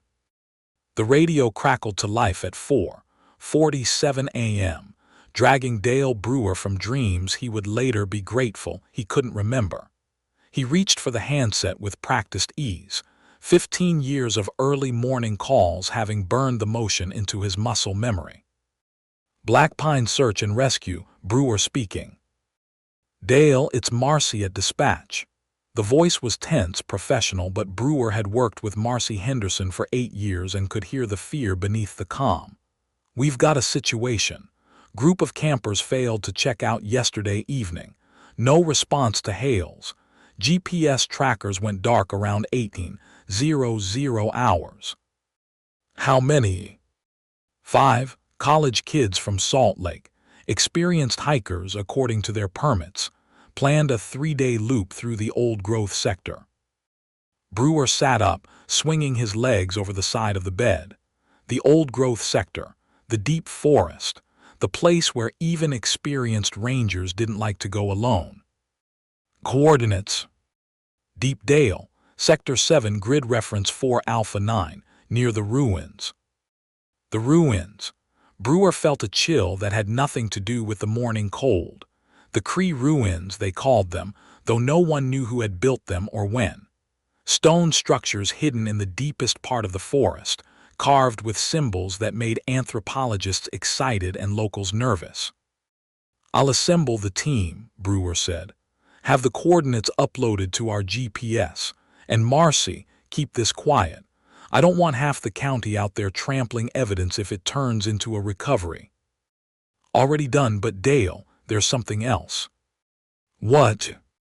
Dr. Alina Price from the university called. She's been trying to reach you. Says it's urgent, says it concerns the missing campers. She's already on her way to the station. Brewer frowned. Alina Price. The name was familiar. Anthropologist, specialist in indigenous cultures, had been out to the ruins a few times to study the carvings. Smart woman, but intense. The kind of academic who got so focused on her research that she forgot there was a real world outside her books. Tell her to wait at the station, Brewer said. I'll be there in 20. He dressed quickly, uniform pants, boots, thermal shirt, the heavy jacket with the Park Service patch. His cabin was small, efficient, located on the edge of the ranger compound. He could see the main building from his window, lights already on, activity stirring.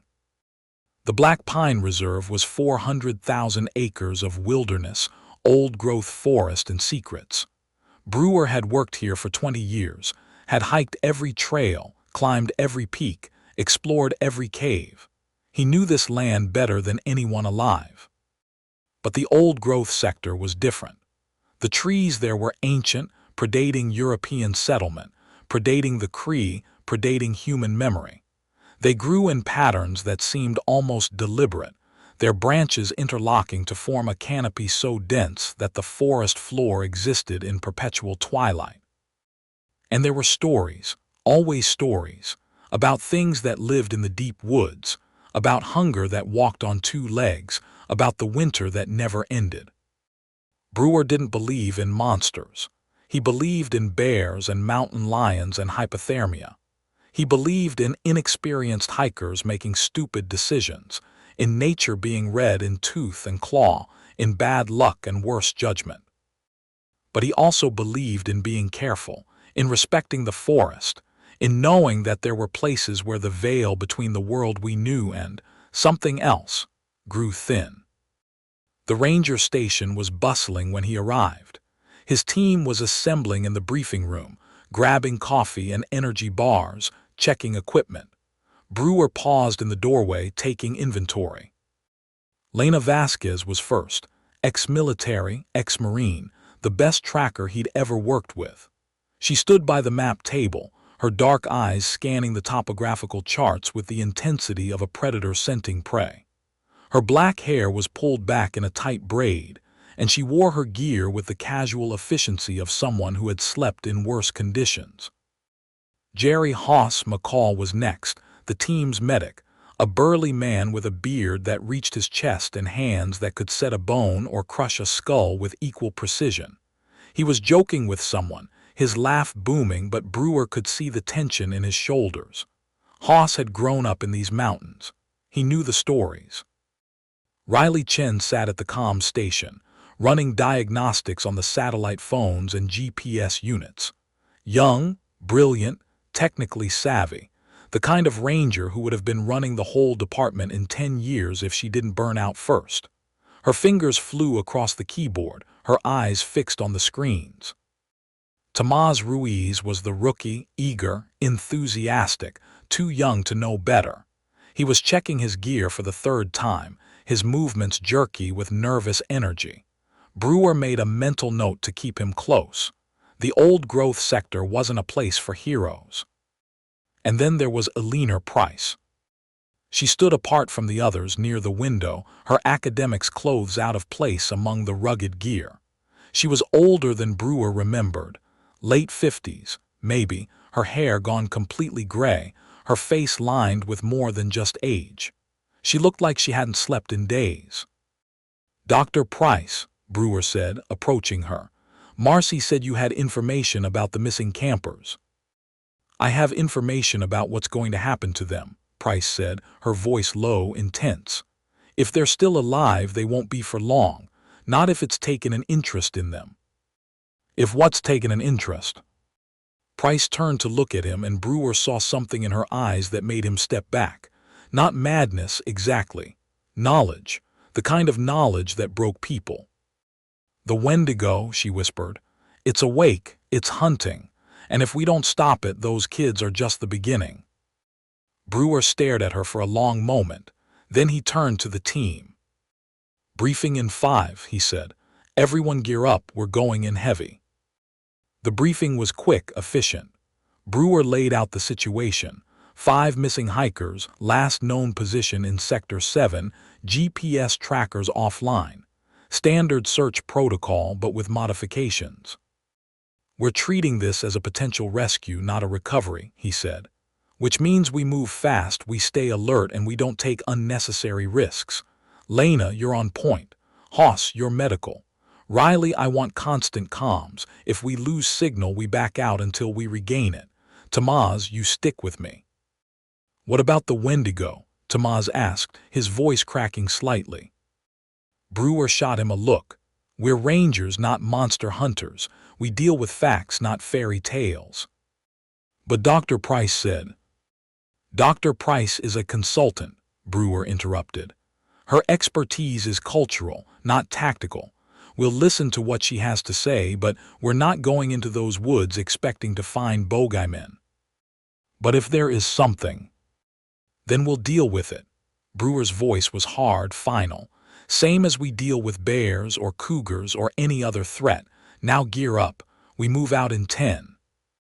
The team dispersed, but Price remained, her eyes fixed on Brewer. "You don't believe me," she said. "It wasn't a question." "I believe 5 people are missing and need our help. I believe we need to find them before nightfall. I believe in hypothermia, dehydration, and injury." Brewer met her gaze. "What I don't believe in are monsters." "You've been in the old growth sector before," Price said. "You've felt it, the cold that shouldn't be there, the silence that's too complete, the sense of being watched." "I've felt fear," Brewer admitted. "Anyone with sense feels fear in that place. But fear isn't evidence of the supernatural. It's evidence of a healthy respect for dangerous terrain. And the ruins, the carvings, the stories the Cree tell about the hungry ones are stories, legends, cultural artifacts with anthropological significance but not literal truth." Brewer picked up his pack, checked his sidearm, standard issue, loaded with hollow points. "I'm a pragmatist, Dr. Price. I deal with what I can see, touch, and shoot. If there's something in those woods killing people, it's an animal. Maybe a bear with a taste for human flesh. Maybe a cougar that's lost its fear of humans. But it's not a Wendigo. And if you're wrong, then I'll be the first to admit it." Brewer shouldered his pack. "But I won't be wrong." They drove to the trailhead in 2 vehicles, the team's standard SUV and a support truck with additional equipment. The drive took an hour, through terrain that grew progressively wilder, emptier, more ancient. The trailhead was nothing more than a widened spot in the dirt road, a place where the forest swallowed the path and dared humans to enter. Brewer parked, killed the engine, and sat for a moment, looking at the trees. They were different here. Taller, older, their bark blackened as if by fire. The canopy was so dense that the ground existed in perpetual twilight, the air thick with the smell of decay and something else, something sharp and metallic. "Charming place," Hoss muttered, climbing out of the truck. "Smells like my grandmother's root cellar." "Your grandmother was a witch?" Riley asked, checking her equipment. "Something like that." Hoss's smile didn't reach his eyes. "She had stories about this place. Said the old trees were hungry, said they drank more than water." "Metaphor," Price said, but her voice was tight. "The Cree believed that trees could become possessed by malevolent spirits. The hungry trees were those that had been touched by the Wendigo." "Or maybe," Brewer said, "they're just old trees in poor soil, and the blackening is a fungal infection." "Maybe," Price agreed, "but maybe not." They assembled at the trail marker, a weathered post that indicated the direction of the old-growth loop. Lena took point, her eyes scanning the ground with the intensity of a bloodhound. "Multiple sets of tracks," she reported. 5 people, matching the description of the missing hikers, entered yesterday morning around 0800 based on the dew patterns. "Any sign of them coming out?" "None. They went in, they didn't come back." "Then we go in and find them." Brewer checked his watch. "It's 0630. We have 12 hours of daylight. I want to be out of these woods by 1800. "And if we don't find them by then?" Tamaz asked. "Then we set up camp and continue at first light." Brewer met the rookie's eyes. "We don't search in the dark, not in these woods." They entered the forest in single file, Lena leading, Brewer bringing up the rear. The transition was immediate and unsettling. One moment they were in morning sunlight, the next they were in twilight, the canopy blocking the sky, the air growing colder with every step. "Temperatures dropping," Riley reported, checking her instruments. 5 degrees colder than at the trailhead, and dropping fast. "It's the canopy," Brewer said, "blocks the sun." "It's August," Lena said quietly. "Shouldn't be this cold." They walked in silence after that, the only sounds their boots on the needle-strewn ground and the occasional call of birds that sounded wrong somehow, too harsh, too loud, as if warning of intruders. The trail was faint, overgrown, barely visible beneath the accumulated debris of decades. But Lena followed it unerringly, her eyes picking out signs that the others couldn't see. A broken twig, a disturbed stone, a footprint frozen in mud. "They're moving fast," she reported. "No signs of injury or distress, just fast, as if they were trying to get somewhere in a hurry." "Or running from something," Tamaz muttered. "Or just eager," Brewer corrected. "College kids on an adventure."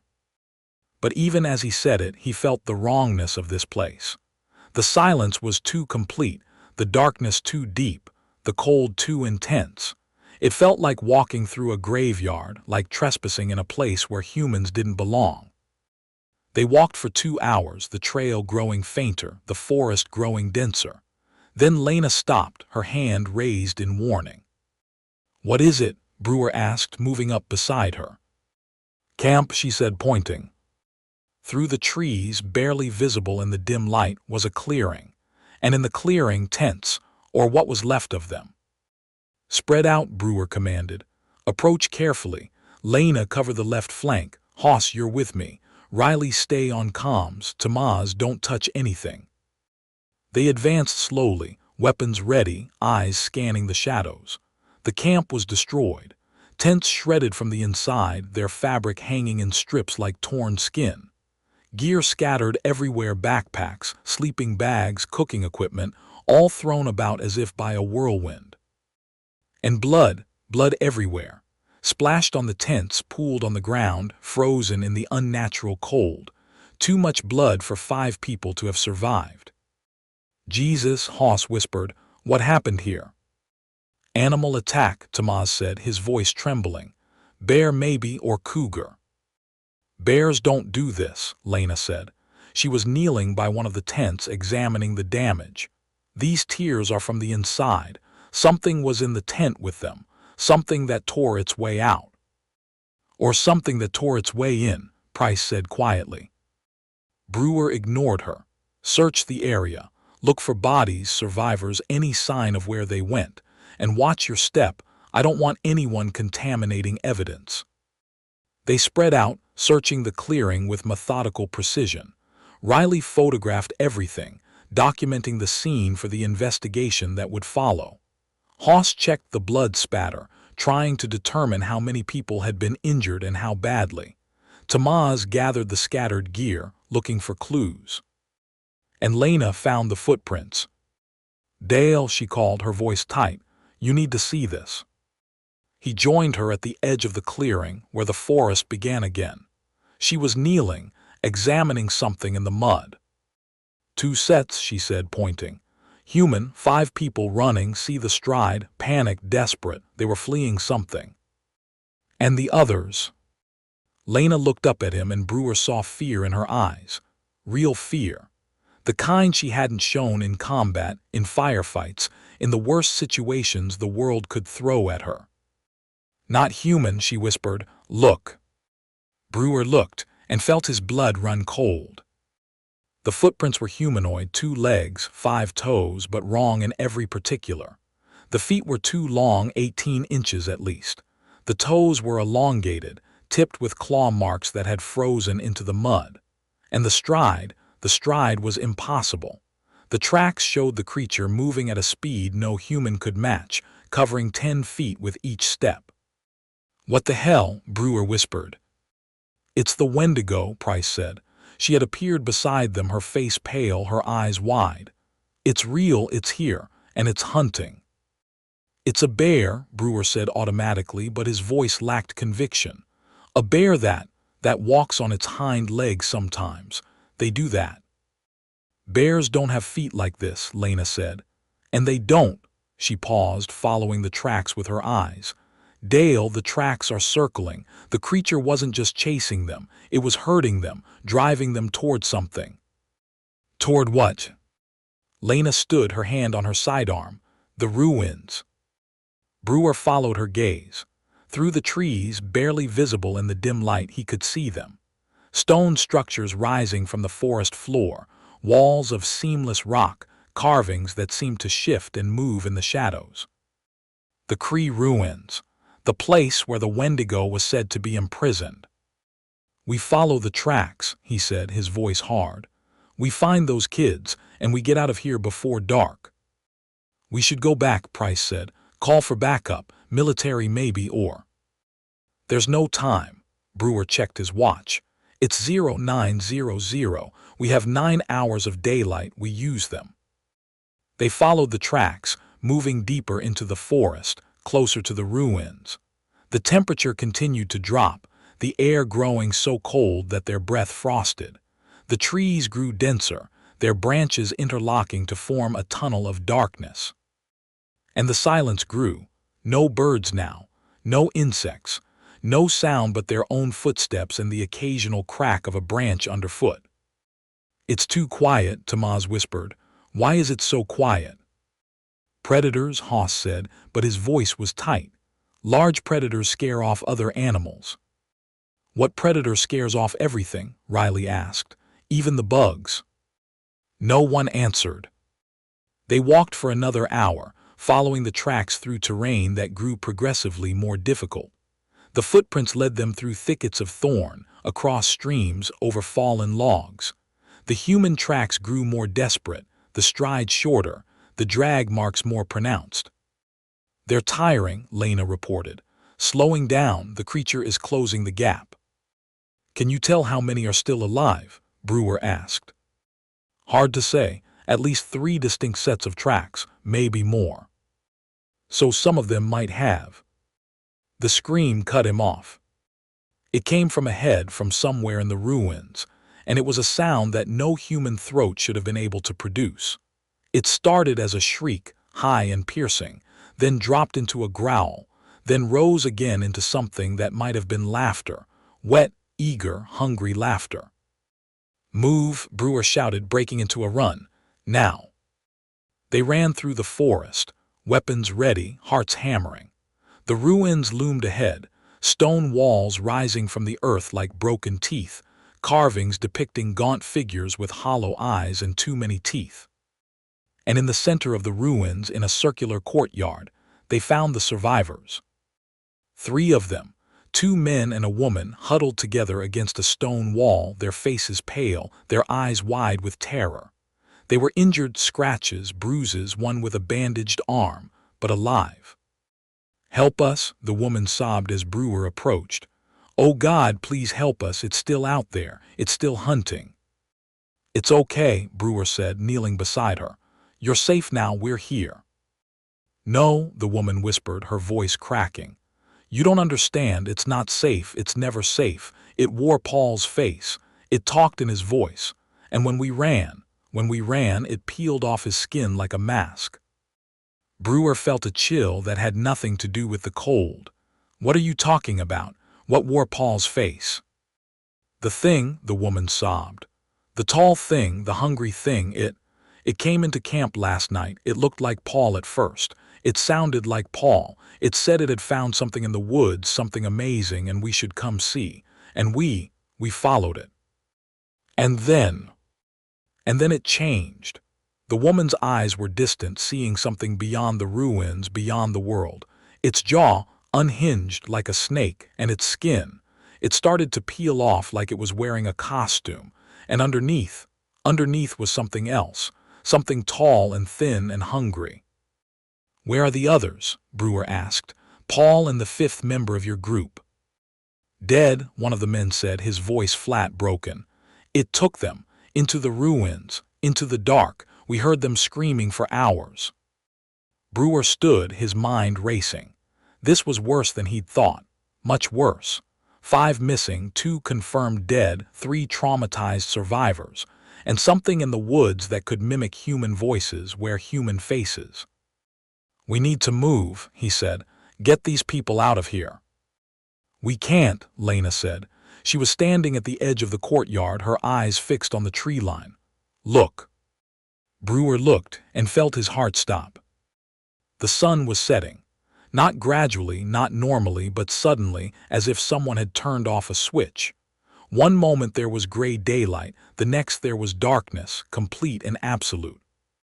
"That's impossible," Riley said, checking her watch. "It's only 10:00 a.m. The sun shouldn't set for 8 hours." "It's not setting," Price whispered. "It's being blocked. The Wendigo controls this place. It controls the dark." "That's not," Brewer started. But then he heard it, the sound from the forest. The wet, rhythmic sound of something breathing, something large, something hungry. "Weapons ready," he commanded, his voice tight. "Everyone in the center, back to back, don't let it." The attack came from above. Hoss was the first to die. He was checking his medical kit, his head down, when the shape dropped from the trees. It was fast, a blur of gray flesh and white bone, and its claws closed around Hoss's throat before anyone could react. "Hoss!" Brewer screamed. The creature lifted Hoss into the air, held him dangling, and turned to look at the team with eyes that burned like coals in the darkness. "Not this one," it whispered, its voice like wind through winter trees. "This one is tough, stringy." It threw Hoss into the stone wall. The impact was wet, final.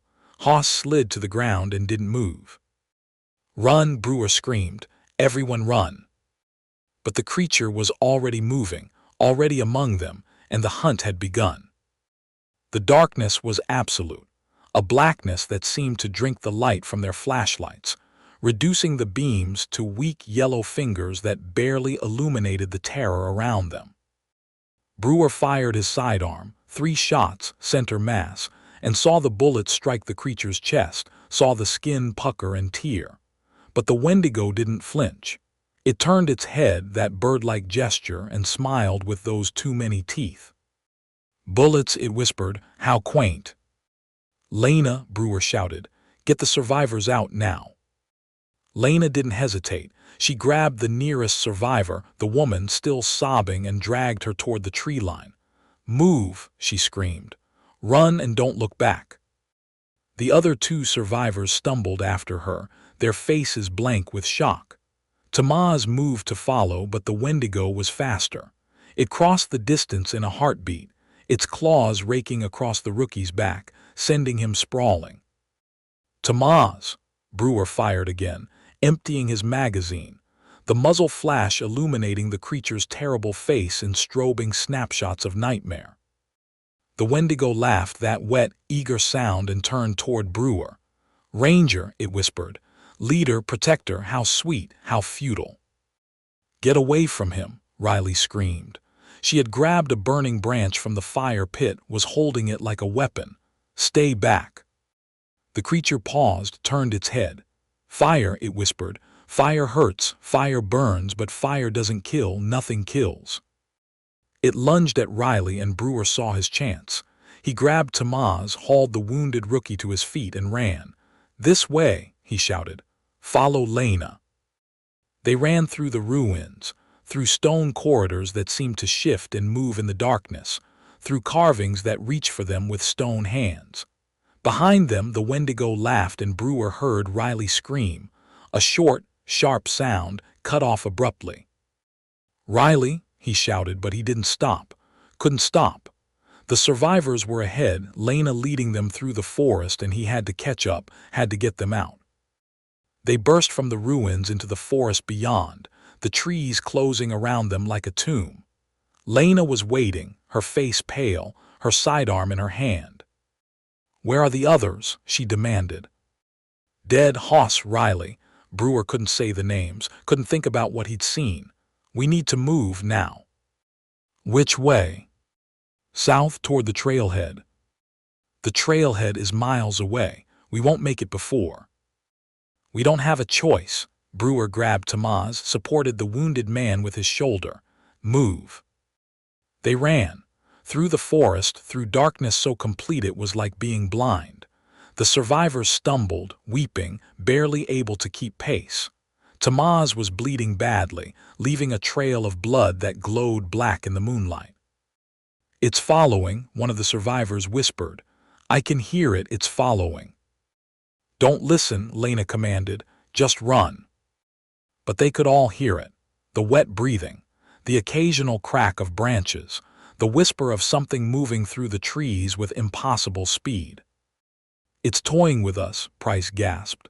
She had appeared from somewhere, her academic's clothes torn, her face scratched. "It wants the hunt to last." "Then we disappoint it," Brewer said. "We run until we can't run anymore." They ran for what felt like hours, though Brewer's watch showed only minutes passing. Time moved differently in this forest, in this darkness. The trees blurred past, the shadows reached for them, and always behind them, the sound of pursuit. Then Lena went down. It happened so fast that Brewer almost missed it. One moment she was running beside him, the next she was gone, yanked upward into the branches with a sound like wet fabric tearing. "Lena!" Brewer screamed, his flashlight beam cutting through the darkness. He saw her, dangling from a branch 30 feet up, the Wendigo's claws embedded in her throat. She was still alive, still struggling, her hands beating weakly against the creature's arms. "Let her go." Brewer fired his backup weapon, the shots wild, unaimed. The Wendigo turned to look at him, Lena still dangling from its grip, and smiled. "This one is fierce," it whispered. "This one will last." It bit her. The sound was wet, terrible, and Lena's scream ended in a gurgle. The Wendigo dropped her, and she fell through the branches, hit the ground with a sound that made Brewer's stomach heave. "No," he whispered. "No, no, no." "Run," Lena gasped, her voice barely audible. Her throat was torn, blood bubbling from the wound. "Dale, run." The Wendigo dropped from the tree, landed beside her, and began to feed. Brewer turned away, grabbed the nearest survivor, and ran. He couldn't help Lena, couldn't save her, could only run and pray and hope that some of them made it out alive. They ran until their legs gave out, until they collapsed in a small clearing, gasping, sobbing. Tamaz was unconscious now, his breathing shallow, his skin cold. The two remaining survivors huddled together, their faces blank with shock. "How many?" Brewer gasped, counting heads. How many left? You, me, Tamaz, 2 survivors, Price said. 5, we started with 7. And now we're 5. Brewer closed his eyes, tried to think. Hoss, Riley, Lena, all dead, consumed by that thing in the darkness. We need to keep moving, he said, forcing himself to stand. It knows where we are. It'll be here soon. We can't, one of the survivors sobbed. We can't run anymore. Please, please just let us rest. If you rest, you die. If we run, we die, the survivor's voice cracked. Don't you understand? It's going to kill us all. There's no escape. There's no. The voice cut off. The survivor's eyes went wide, staring at something behind Brewer. Brewer turned. The Wendigo stood at the edge of the clearing, watching them with those hollow, burning eyes. It was different now, changed. Its skin was looser, hanging in strips, and beneath the skin something moved, something that writhed and squirmed. And its face, God, its face. It was wearing Hoss's face. Literally wearing it, stretched over its skull like a mask, the edges still bleeding, the mouth cut to accommodate its too wide smile. "Hello, friends," it whispered, and its voice was Hoss's voice, but wrong, distorted, played through an instrument of bone and hunger. "Who's ready for a checkup?" "Shoot it," Price screamed. Brewer fired, emptying his weapon, but the Wendigo didn't flinch. It walked toward them, casual, unhurried, its claws clicking against the frozen ground. "Bullets don't work," it whispered. "Nothing works. I'm hunger, I'm winter, I'm the end of all things." "Get back," Brewer grabbed a branch, held it like a club. "Stay back." "Or what? You'll hit me with a stick." The Wendigo laughed, Hoss's laugh, but stretched, broken. "You're meat, Ranger, meat and fear, and I feed on both." It lunged. Brewer swung the branch, connected with the creature's head, felt the impact jar his arms. The Wendigo staggered, actually staggered, and Brewer saw something that might have been surprise cross its borrowed face. "Wood," it hissed, "through the heart, that's how you kill a Wendigo." "What?" Brewer gasped. "The stories, the legends, wood through the heart, fire to burn the remains." The Wendigo smiled, and Hoss's face split at the corners, revealing the gray flesh beneath. "But you don't have wood, Ranger, you don't have fire, you have nothing." It struck again, and this time Brewer couldn't dodge. The claws raked across his chest, opening gashes that burned like fire. He fell, gasping, felt blood welling from the wounds. "Dale!" Price screamed. The Wendigo stood over him, its shadow covering him like a shroud. "Now you," it whispered. "Now the leader, now the feast." It reached for him and stopped. A sound came from the forest, a human sound, footsteps, running, approaching fast. "Help!" someone screamed. "Help us!" The Wendigo turned, its head tilting in that bird-like gesture, and Brewer saw his chance. He grabbed Price, grabbed the nearest survivor, and ran. "Tamaz!" Price cried. "We can't leave him." "He's already dead." Brewer didn't look back, didn't stop. "Move." They ran through the forest, leaving Tamaz behind, leaving the creature to its feast. Brewer's chest burned where the claws had torn him. His lungs screamed for air. His legs trembled with exhaustion. But he ran. He ran because stopping meant death. He ran because his team was dead, and he was the only one left to save the survivors. He ran because that was what Rangers did. They ran until they saw light. Real light, not the false darkness of the Wendigo's forest. Dawn was breaking, gray and weak, but it was enough. It was hope. "The trailhead," Price gasped. "We're close. I can see the road." They burst from the trees into the parking lot, their vehicle still waiting, untouched. Brewer fumbled for his keys, unlocked the SUV, threw the survivors inside. "Get in," he shouted at Price. "We're leaving." "What about the others?" Price demanded. "We can't just leave them." "They're dead." Brewer slammed the door, started the engine. "Everyone's dead except us. Now get in or I'm leaving you here." Price climbed in, her face pale, her hands shaking. Brewer threw the vehicle into drive, floored the accelerator, and peeled out of the parking lot. In the rearview mirror, he saw it. Standing at the edge of the forest, where the trees met the road, tall and thin and terrible, its ribcage visible through stretched skin, its head crowned with antlers that scraped the sky. And its face, God, its face. It was wearing Hoss's face, stretched over its skull, the lips split at the corners to accommodate its smile. But the eyes were wrong. The eyes were Brewer's own eyes, stolen somehow, wearing his fear like a mask. It waved at him, a friendly wave, a neighborly wave. Then it turned and walked back into the forest, leaving only the memory of its smile. Brewer drove until he couldn't drive anymore, until they reached the ranger station, until there were people and lights and the illusion of safety. He stumbled out of the vehicle, collapsed against the wall, and let the medics take the survivors, let the police ask their questions, let the world intrude on the nightmare. But even as he sat there, even as the sun rose and warmed his frozen body, Brewer knew that it wasn't over. The Wendigo was still out there, still hunting, still wearing his team's faces. And it knew his name. The debriefing lasted 3 days. 3 days of questions, of statements, of psychologists and investigators and officials from a dozen agencies. Brewer told them everything, the ruins, the creature, the deaths of his team, and watched their faces cycle through skepticism, concern, and finally, dismissal. Animal attack, the lead investigator said, closing his notebook. Probably a bear with a taste for human flesh. The survivor's testimony is unreliable due to trauma. The unusual elements can be attributed to stress-induced hallucinations. It wasn't a bear, Brewer said, his voice flat. You know it wasn't a bear. I know what the evidence says, Ranger Brewer. The investigator's eyes were tired, sympathetic. I know that 5 people are dead and that you did everything you could to save them. I know that you're a hero and that you need to rest.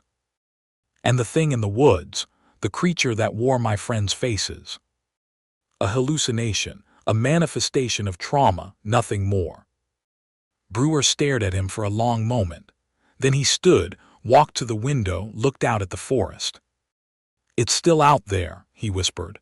It's still hunting, and you're going to send more people in there, unprepared, and it's going to kill them too. The area has been closed to the public, the investigator said, pending further investigation. No one will be going in there for a long time. And when they do, we'll deal with that when it happens. Brewer laughed, a harsh, broken sound. You'll deal with it, right, just like you dealt with it this time. He left the room, left the building, left the world of official explanations and comfortable lies. He walked into the forest, not toward the old-growth sector, but to a ridge that overlooked it. A place where he could see the trees, the mountains, the darkness that waited. He stood there for hours watching, waiting. It didn't appear, not that day, but he knew it was there, could feel it watching him from the deep woods, patient and hungry and eternal. The official report was released a week later. Animal attack, species unknown. The deaths of Hoss, Riley, Lena, and Tamaz were attributed to traumatic injuries consistent with large predator attack. The 3 survivors were hospitalized, treated for shock and exposure, released with warnings not to discuss their experiences. They didn't discuss them. Brewer visited them in the hospital, found them hollow-eyed, vacant, their minds broken by what they'd seen. One of them, the woman who had spoken of the creature wearing Paul's face, had stopped speaking entirely. She sat in her room, staring at the wall, her lips moving in silent prayer. Riley quit the day she was released. She left a note on Brewer's desk. I can't do this anymore. I'm sorry. She moved to the city, changed her name, disappeared into the anonymity of urban life. Brewer heard she worked in tech now, something with computers, something that didn't involve forests or darkness or things that wore human faces. Price disappeared into her research. She spent weeks in the university library, poring over Cree legends, Navajo warnings, stories of the Wendigo from cultures around the world. She called Brewer once, late at night, her voice trembling. "It's not unique," she said. "The Wendigo, there are stories from every culture, the Algonquian, the Ojibwe, the Inuit, even European traditions. The Wendigo is just one name for something that exists everywhere." "What's something?" Brewer asked. "Hunger, the stories call it different things, but it's always the same. A spirit of hunger, of need, of the emptiness that can never be filled." Price's voice dropped to a whisper. "And it's spreading, Dale. The more it feeds, the more there are. The Columbia Mountains, the Uinta Basin, now here it's like a disease, a contagion of hunger." "What do we do?" "I don't know," the stories say. "The stories say you can't kill it. You can only contain it, trap it, starve it, but eventually it always escapes. Eventually it always feeds." "Then we keep fighting, we keep warning people, we keep—" "No one will listen," Price interrupted. "No one ever listens. The authorities have covered it up. The media thinks we're crazy. The world goes on blind and deaf while the hunger spreads." "Then we fight alone." "We can't win alone." "Maybe not, but we can try." Price was silent for a long moment. Then she hung up, and Brewer didn't hear from her again. He threw himself into his work. Longer hours, harder patrols, more aggressive enforcement of the closure orders. He arrested poachers, ticketed trespassers, chased off teenagers looking for a thrill. He became a fixture on the edge of the old-growth sector, a guardian standing between civilization and the darkness. But it wasn't enough. He knew it wasn't enough. The Wendigo was still out there, still hunting, still wearing the faces of the dead. And it was watching him. He saw it sometimes at the edge of vision, a tall shape between the trees, a flash of gray in the darkness, a smile that showed too many teeth. He never spoke of it, never reported it. What would he say? That the monster was stalking him, that it knew his name, his face, his fears. They would commit him. They would say he was traumatized, broken, suffering from PTSD. They would take his badge, his gun, his purpose. And then there would be no one to watch, no one to wait, no one to stand between the forest and the world. So he stayed silent, he watched, he waited. Months passed, the seasons changed. Summer turned to fall, fall to winter, winter to spring. The old-growth sector remained closed, the ruins undisturbed, the Wendigo unfed. Or so they thought. Brewer knew better. He could feel it, even in the city, even in crowds, even in daylight. The hunger was spreading, not just in the forest, but in the world. He read the news, disappearances in remote areas, strange animal attacks, stories of people who went into the woods and never came out. The Wendigo was hunting elsewhere now, finding new forests, new victims, new faces to wear. It was patient. It was eternal. It could wait. And Brewer was getting older, weaker. The wounds on his chest had healed, but they itched sometimes, burned sometimes, felt wrong in ways he couldn't explain. He started seeing things, shapes in the shadows, faces in the trees, his own reflection smiling with too many teeth. He told himself it was stress, trauma, the mind playing tricks in the dark. But he knew better. The Wendigo had marked him, infected him.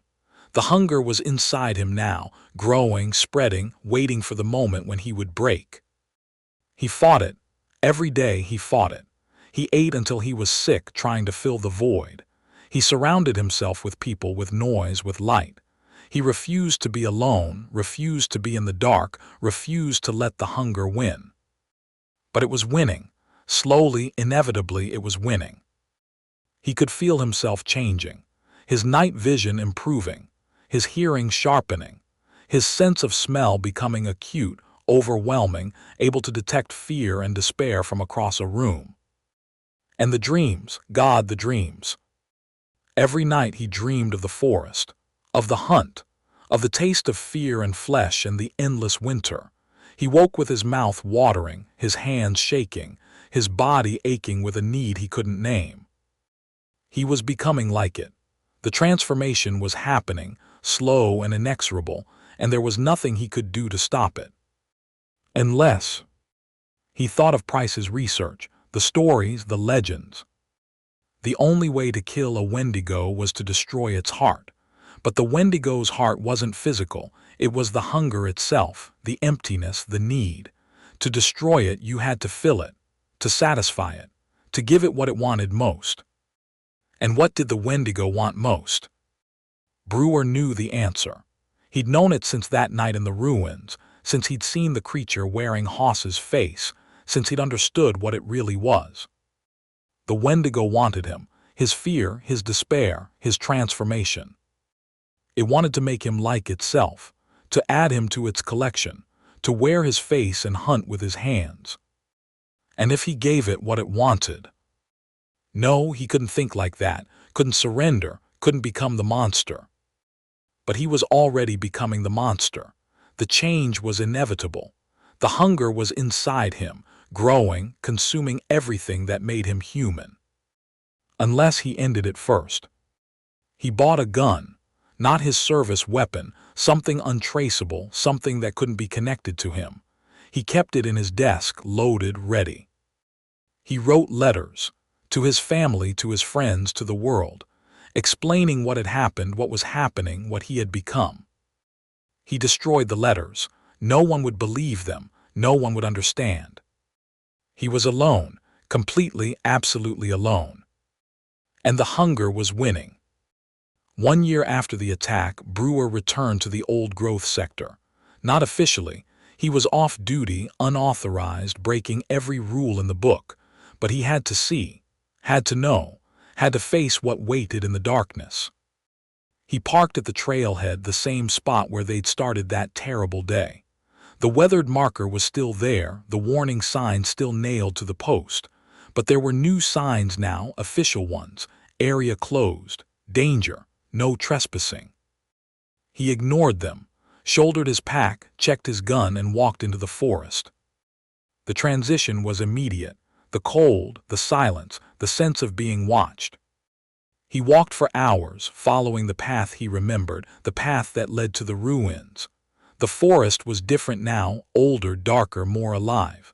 The trees seemed to lean toward him, reaching with branches like fingers. The shadows seemed deeper, more substantial. And the hunger was stronger here. It called to him, whispered to him, promised him freedom if he would only embrace it. He reached the ruins at dusk. The stone structures were unchanged, the carvings still depicting gaunt figures with hollow eyes, but the central courtyard was different. Where before there had been blood and terror, now there was peace, stillness, waiting. "I knew you'd come." The voice came from behind him. Brewer turned slowly, and there it was. The Wendigo, but different now, changed. It was taller, thinner, more emaciated than before. Its skin hung in strips, revealing the gray flesh beneath. And its face. It was wearing Lena's face. Lena's dark eyes, Lena's strong features, Lena's determined expression. But wrong, stretched, hungry. "Lena," Brewer whispered. "She's here," the Wendigo said, tapping its chest. "They're all here, Hoss, Riley, Tamaz, all the ones I consumed, all the ones I made part of me. Let them go." "I can't, they're mine now, part of me, forever." The Wendigo smiled, Lena's smile, but stretched too wide, showing too many teeth. "And soon you'll be part of me too." "No," Brewer raised his gun. "I'm here to end this." With that, the Wendigo laughed, Lena's laugh, but broken, distorted. "Bullets don't work, nothing works, you know that." "I know," Brewer lowered the gun. "That's why I brought something else." He reached into his pack, pulled out the container he'd prepared. Gasoline and matches.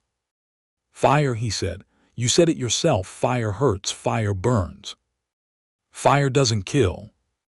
"No, but it can trap, it can contain, it can starve." Brewer began pouring the gasoline, soaking the ruins, the carvings, the ground. "I'm going to burn this place to the ground. Burn the bones, the memories, the connection. And then I'm going to walk away, and you're going to stay here, hungry and alone, until you fade." "You can't." The Wendigo's voice was different now, uncertain. "The hunger never dies." Maybe not, but it can be contained. Brewer struck a match, held it up. Goodbye, Lena, I'm sorry. He dropped the match. The fire was immediate, overwhelming. It spread through the ruins, consuming the stone, the carvings, the darkness. The Wendigo screamed, a sound like the death of winter, like the end of hunger. You can't escape, it shrieked. The hunger is inside you, it's part of you, you'll become like me, you'll. The flames engulfed it, and its voice was cut off. Brewer walked away. He didn't run, didn't look back. Just walked through the burning forest, through the smoke, through the heat. Behind him, the Wendigo screamed. But the scream faded, grew weaker, until it was just the sound of fire consuming wood. He reached the trailhead at dawn. His car was waiting untouched. He climbed in, started the engine, and drove away. In the rearview mirror, he saw the smoke rising from the forest, saw the fire consuming the ruins, saw the end of the Wendigo. Or so he hoped. He knew better. The hunger never really died. It just waited, changed form, found new places to feed. But for now, for this moment, it was contained. And he was still human, still himself, still fighting. He drove back to the ranger station, parked, sat in the silence. He thought about his team, Hoss, Riley, Lena, Tamaz. Thought about the survivors, broken and hollow. Thought about Price, lost in her research. Thought about all the people who had died, who would die because the world refused to believe in monsters. Then he got out of the car, walked to his cabin, and sat on the porch. The sun was rising, painting the sky in shades of pink and gold. The forest was quiet, peaceful, innocent. But Brewer knew better. He knew what lived in the shadows, what waited in the dark, what smiled at the tree line. He would keep watching, keep waiting, keep fighting. Because the hunger never died, it just waited. And someday it would smile again. But not today. Today the sun was shining. Today the birds were singing. Today the world was safe. For now, Brewer closed his eyes, let the warmth wash over him, and allowed himself to hope. In the forest something moved, a shape between the trees, a flash of gray. But when Brewer opened his eyes, there was nothing there. Just shadows, just imagination, just the memory of fear. He smiled, a human smile, a tired smile, a survivor's smile. And somewhere in the deep woods, something smiled back. But that was a problem for another day. Today, Dale Brewer was alive, and that was enough. For now. Epilogue, Personal Journal of Dr. Eleanor Price. Date, 1 year after the Black Pine incident. I have spent the last 12 months researching the Wendigo phenomenon. My conclusions are troubling. The Wendigo is not unique. Similar entities appear in folklore from every culture. The Algonquian Wendigo, the European Ghoul, the Asian Jiangshi, the African Asanbasam. Different names, different details, but the same core concept. A being that feeds on human flesh and fear, that transforms its victims into copies of itself, that spreads like a disease. I believe these entities are related, perhaps different manifestations of the same phenomenon, perhaps a single entity that exists across multiple locations, multiple forms, perhaps something even more disturbing. I have found references to containment protocols in classified documents, government agencies, or private organizations that track these entities, study them, attempt to control them. The Black Pine incident was not isolated. There have been others, many others. Dale Brewer believes he destroyed the Wendigo. I believe he only delayed it. The hunger is patient, it waits, it watches. And it remembers. I am leaving the university, going into the field. Someone needs to document these entities, to understand them, to find a way to stop them. If you're reading this, I may be dead.